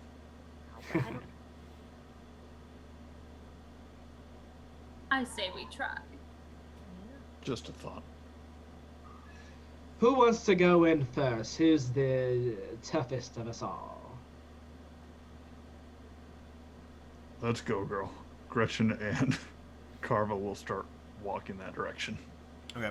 I'm you right have to behind them. squeeze in Belsum. You show him the crawl space that's next to the desk that he can squeeze through, and you watch as and Karva isn't a small guy, and he's like barely making his way through. The rest of you, aboard, you're I would imagine a little bit more lithe. Same with Lygan and Vat, and obviously Belsum, you can swap into your rat form if you wish. And even Gretchen manages to doggy crawl her way through. But you get into the chamber and you see this obelisk surrounded by this sage barrier and this smoke billowing down through these censers, providing this safe barrier. You do not see this incorporeal or this ethereal figure anywhere.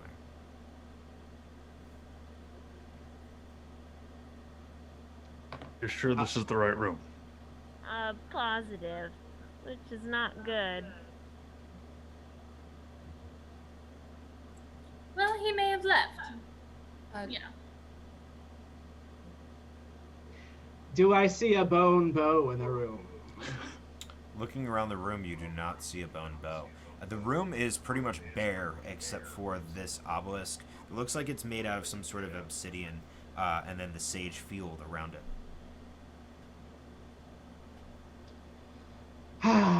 Well, would I by chance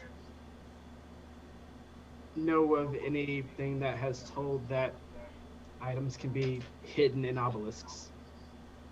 Probably not. No. Given your earlier rolls, no. How is my feeling of power? Your feeling of power. So, the obvious one was the rat priest, and he's dead. So you're not feeling that pull anymore. But this one, now that you're standing in front of it, 100%, like it's there, like, and you're getting that that hum, almost that mental hum of like there's something here. This is powerful, type of feeling. Whatever we need to potentially face, it's here. And you see her vibrating. You see her just kind of have this weird kind of look and sway. She's staring at this obelisk. My dear, do you happen to have a fever? Yes, but not one to be worried about. I'm fine. It's fine. Very well. I'm just gonna yell out. I want to just echo in the room. Drew, are you here? We're looking for a bow. Can you help us? You all wait in the silence for the moment, but then you hear it. I am here.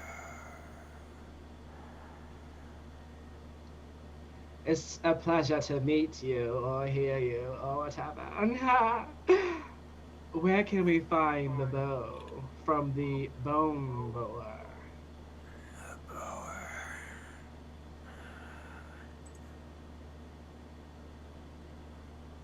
What did he say? He is powerless.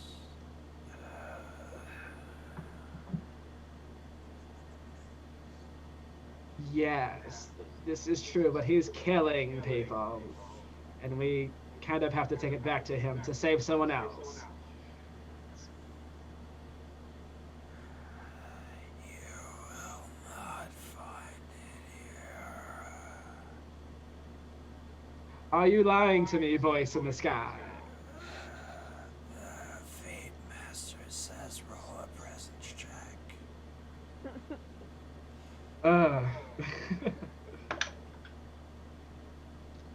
Present. 14. Probably. I'm just gonna yell out. So everyone, he just lied to me. Just want you all to know. If he died, so yeah, with your insight, you would imagine that if he died unless he would have went out and done something with it prior, if he had died recently and was obviously trapped inside this obelisk, he probably didn't have time to reactionarily hide something. So, and the vibe you're getting is that it's more of he's trying to make sure the bone bower doesn't get the bow, not that he doesn't know where the bow is. I see.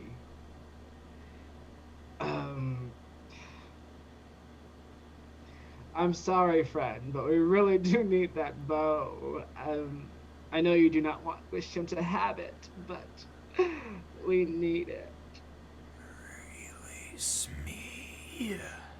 And what will you do?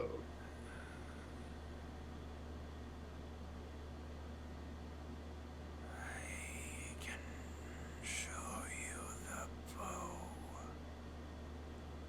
You can show me the bow, but will you let me have it? If you can reach it, it is yours.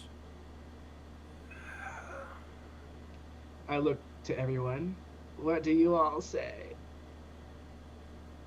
Try to attack me! Don't do it! That There's something in your throat, Vat. I can't hear you. Give a good cough.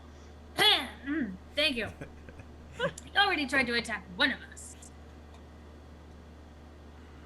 I don't trust him as far as I can throw him, which is not at all, because he's a spirit. Karva, Lygan. Belsum, how did you wake him up before? How did you draw him out? I touched it. The obelisk. All right, big guy, let's do this. And Karva begins walking up towards the obelisk. Oh.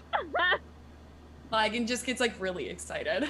So you touch. I tell Gretchen to stay behind, and Karva's gonna go up by himself. Okay. So you touch the obelisk. And one thing I didn't realize about this creature when Belsum touched it, but it comes out, and you see a decaying face with this almost like shawl of leaves and these robes, longer hair. You can't quite tell what color, but his face is decaying, his jaw is kind of dropping and slack. And he wins initiative.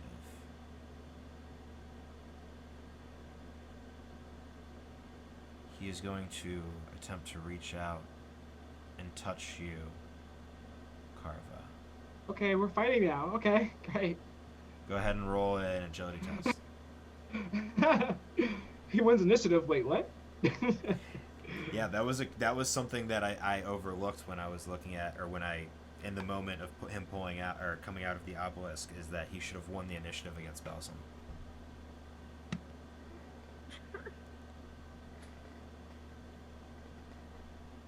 You got something in your throat? Oh, sorry about that. So, I rolled a 16, but I have a -2, so that's a 14. 14. That will save. So he attempts to reach out and grab you, but you manage to dodge out of the way, now realizing that this might be a trap of some sort. I need the rest of you to roll initiative to see what your orders are. Well, this was Plan B. We'll kill him. All right. Oh my God! Always. I have been 6 rolling for 2. Lygan. Yeah. All right. Vat, what'd you get? 2. And Karva? 3. 3. And Abhorred? 2. 3. 3. You want to go before, or do you guys want to go before, or who wants to go first? I'll go first. Okay. And then Belsum, what you get? 2. 2. Vat and Belsum, which one do you want to go first? Belsum, go first. Okay. You do the bitey thing. All right. Lygan, you're up first. What would you like to do?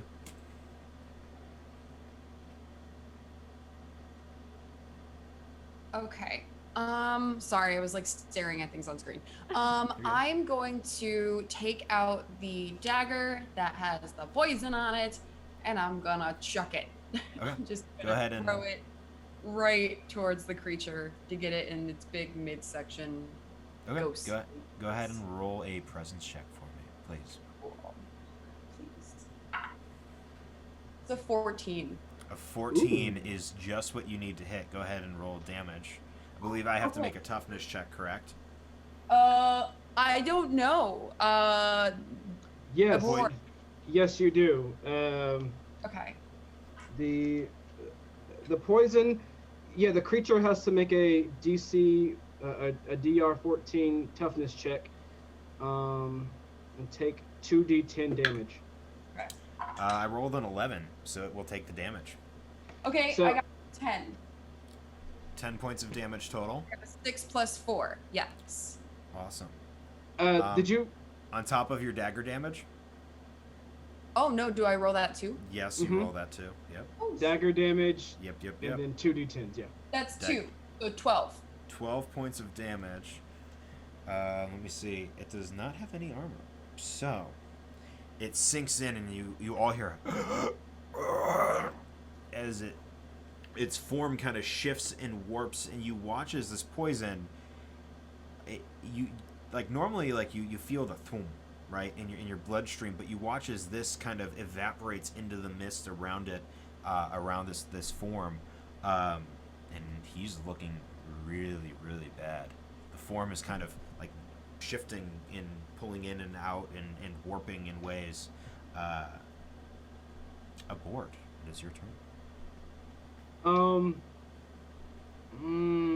Me and Karva have the same number, right? We both rolled 3. Actually, hang on. Let me do something that I haven't had to do yet. I'm gonna roll a morale check for our friend.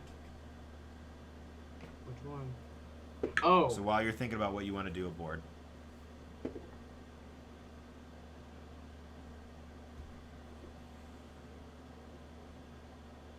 I know what I want to do. Oh, he doesn't have a morale. Never mind. Dang it. Morale's fun. just want people to flee and surrender. I would like Karva to go first before I do. Okay. This is your chance, Karva. Get him. This is yours. I've never bitten into a spirit before, but I'll give it a shot and I'll try to clamp down onto this thing. All right, go ahead.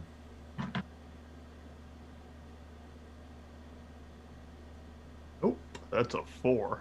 A 4, so you go to bite down. Do we have an omen by chance? Got one. Take it. Go All ahead right, and try reroll it it. again. Bite him, Karva. Come on.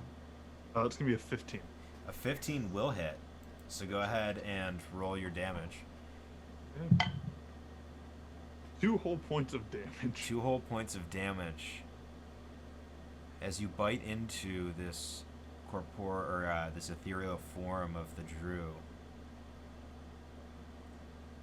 How would you like to kill him?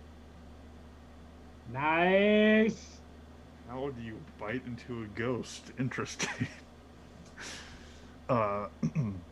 So after it tries to reach down towards me and I see this dagger come flying out from behind, stabbing into this thing, I see my opportunity. I grab onto its wrist and I bite down into this thing's forearm, just trying to tear it off completely. You watch as the form begins to shift and warp and pull, and as you do, it starts to disperse, and you just hear "No!" and then silence. Very good, Karva. Very good. Here, take a trophy. And I'll reach into one of my slits and open it and pluck out one of my black eyes. Yeah, good job. Much appreciated. And I'll give it to Gretchen. Good girl. What's Gretchen do with it?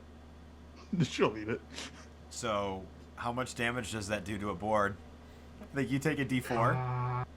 Yes, that I hurts you, do. doesn't it? Oops. Yeah, it does. Ooh. Wow. That's the first time it's like. Do I roll it or who rolls the D4? You can roll it. I trust you. You know what? mostly. How about you roll it, Karva, since it was. Jeez. It's connected to my brain still. It's a 1. Alright. So you take 1 point of psychic damage from it as I'm it down kind to of goes 7. straight to your brain. Ah! Oh, Oh. Ah. Oh, sorry. well, She's just been doing so good down here. I thought she deserved a little treat. we all learned something new. Yes, I guess we do. And Abhorred is kind of float over to like a wall or something and just like rub his head, just stay there, just out of the scene. We can always go back to one of those corpses and get you another eye. Good. All right. I think we need to find this bow, and we need to get out of here. Lygan, are you still feeling anything? That's a good question. Do I feel anything still with that being gone? You do not. The feelings that you get aren't toward necessarily items, they're more toward beings Right. of power. Yeah, okay. No, unfortunately it was tied to the being, not the bow. Well, There were stairs, right? correct. Yeah. Where else have we not looked? Is there anything around where the obelisk was floating? Like, does it look like there's a chamber beneath it at all? No, there does not.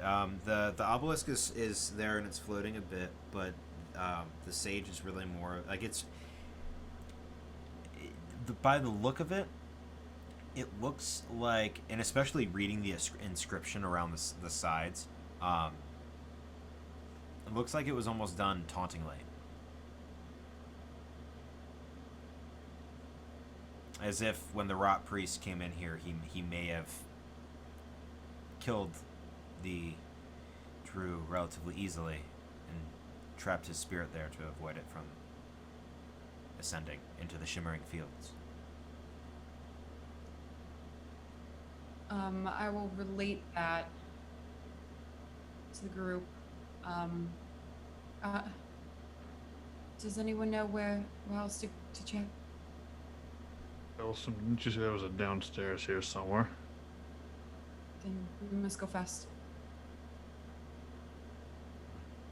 So you exit out of the obelisk chamber and you go back into that workroom, or that work chamber, and you go through the tunnel that's there into that little foyer, down a quick flight of steps into a new chamber that you haven't seen before.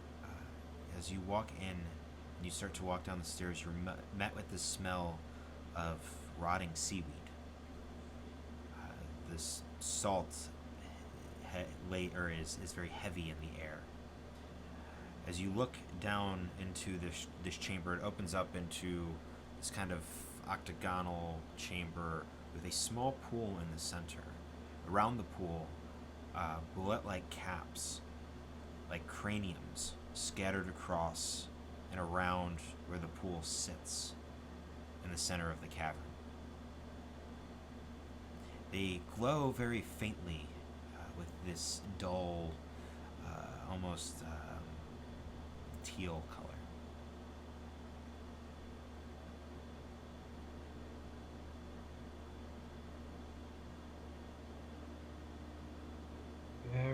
Interesting. I'm going to touch the pool. The pool. Okay. So you go up to the pool and making your way around to make sure you're not stepping on these mushroom caps as you do. You touch the pool, the small pond of sorts in the center of the chamber, and it's cold to the touch. You lift it up and you smell it, and it smells like seawater. Interesting. Very, very interesting. Does anyone see anything useful? How deep are these pools? Are they? Take a look around. The pool, the central pool, looking into it, you can't quite make out how deep it is. However, through all of you kind of looking and finding different points and standing around the pool and looking deep within it, you guys all start to notice something. You see down at the bottom a shape. Oh wait, not one shape, but two. You can't quite make out what they are, but they look maybe bow-sized. Boat-sized. Bow. Okay. I think we might have found it, friends.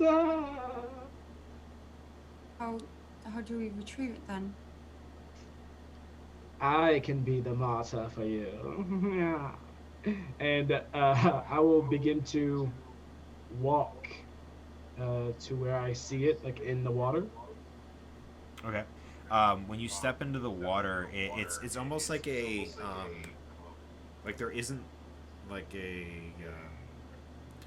decline into the water. It's pretty much you step in and it's like one of those diving pools where you just and then you just start to sink. That's what I do. If you're going to go down and attempt to get what's at the bottom, I need you to make an agility test for me. You know what, man? I just had an idea. Okay. So as I start to sink, I stop, and I swim back up. Okay. Out of the pool. So I'm drenched, and I just have my arms out. Lygan, I just had a crazy idea. Do you think you could summon your friends to get the bow for us? I think I can. And I will put my hands out and try to cast the other spell. Oh, it's on my other page. The Scroll of Foul Psychopomb. Okay. Go ahead and give me... And I would like to raise zombies. Okay. Go ahead and give me a presence check to see if you... Doing me okay. I got an 11. An 11. Can I use my last omen? You can. Okay. Please don't do it now. I got an 11 again. I was so close. I was so close. If anybody does have omens, they can technically give it to her if they'd like to. Okay, can throw you another one. Okay. Yeah, because there's no rule saying that you can't use more than one omen per turn.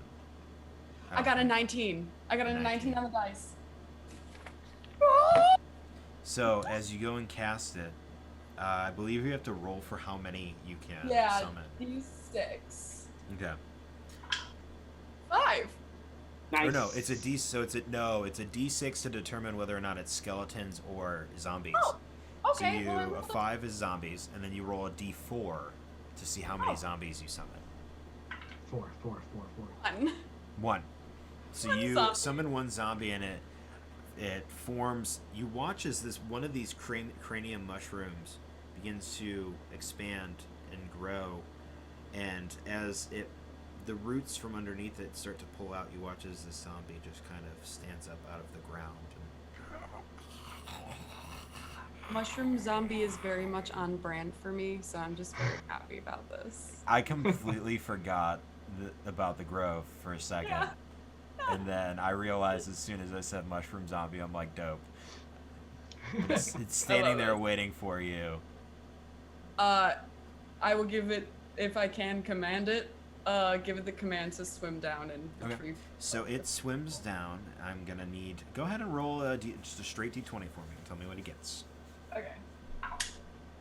3. 3? Yep. All right, so as he starts to swim down, he begins to bloat a little, and he starts to float back up. I'll say he can attempt to do it 2 more times. Okay. I'll like squeeze him to like get all the water out so we can go ahead. You squeeze him like a sponge, and he just... Some guts come out, but also salt water. Got a 13. A Try 13. again. Yes. Okay, that was just enough. So as he dives down, you tell him, you command him to grab whatever at the bottom, and he looks like he grabs something, and then you watch as he kind of starts to float back up toward you guys. And then when he gets to the top, he can't really climb out, so he just kind of flops the items onto the ground in front of you both. You all, I'm sorry. You see before you this bleached white bow made from small bones of children. Sinew used to connect parts of the bone together, and the string as well. Next to it, a femur. An adult-sized human femur with runes carved into it.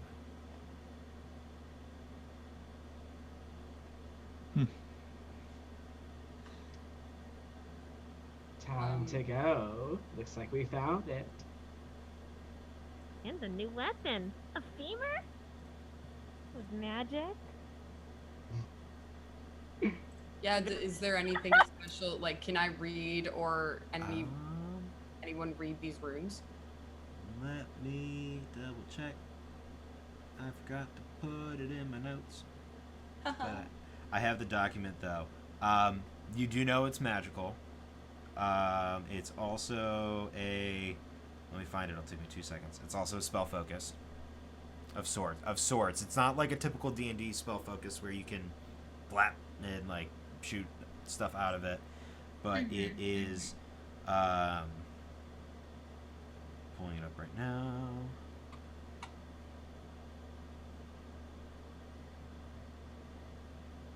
It's a sturdy, if thorny, 6 foot... Oh, nope, I switched it and made it a femur. It's a sturdy but thorny femur. It has little spikes coming out of it. With this little... Oh, no, it is a staff. I'm sorry. It's a staff, and at the top, like the top quarter of this, or top third of the staff is this femur. So the staff itself has like thorns, almost like a rose. And then when it gets to the top is this femur that was crudely kind of connected to it and has a bunch of runes on it. And the wood is super petrified and old and jointed. The wielder can use Hermetic Step and Bestial Speech with the staff at DR10, even if they do not have the scrolls for it. Additionally, the staff gives a +2 bonus to any checks to cultivate plant life. Who wants that?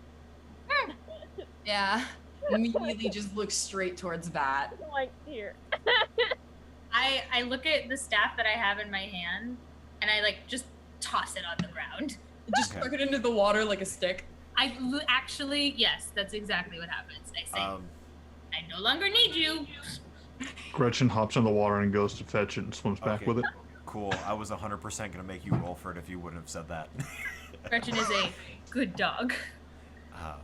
Awesome. So you have in your hands the bone bow, as well as the new dryad bone staff. What would you like to do? Would someone else like to hold on to this bone bow? I do not feel quite so comfortable with it. I look towards Karva.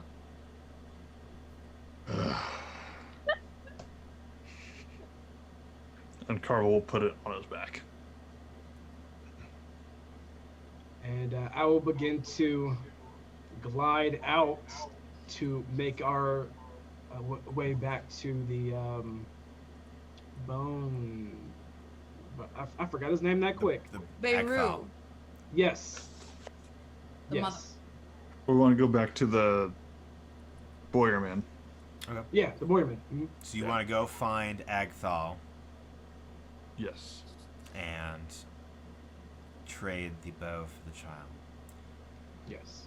Yes. First. As The if- alive child. As you leave the cave portion of the Hadean Grove and come out of the trunk of the giant willow, you part the leaves that are draping down and looking up at the fruit again.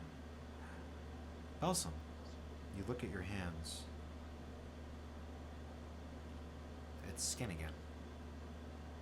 Bark must have worn off at some point during your journey.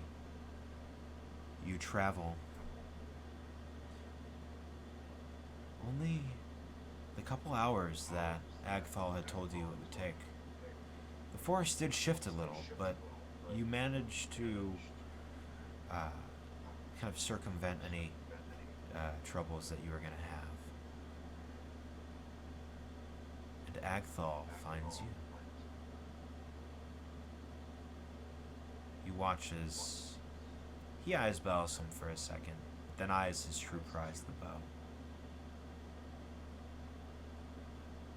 Well, hello, friend. Look what we have for you. He bows, looks up at you in his three eyes. He smiles and just holds out his hand. As he opens his three eyes, I open all my countless eyes and smile back at him. Where's the kid? He is here. Can we see him? He, with his second hand, reaches behind him, and as if pulling something from a pocket plane. And when he motions his arm back, the boy is underneath his, underneath his arm, motioning, coming out. Yes, Lygan. Are you? I look at the boy. Are you ready to go back to your mother now? You watch as he's like, I would like that very much, thank you. He's... Yes, please. Karma, He's would not- you? Go ahead. I was just gonna say, Karva, will you please? As you wish. I'll remove the bow off my back and place it in Agthal's hand. He takes the bow and Lygan, he had some power to him, and he was a powerful creature when you met him. It's amplified considerably. And he bows. And if ever any of you need a bow, come find me. I love new friends. And he motions the boy towards the rest of you all. It was a pleasure doing business with you.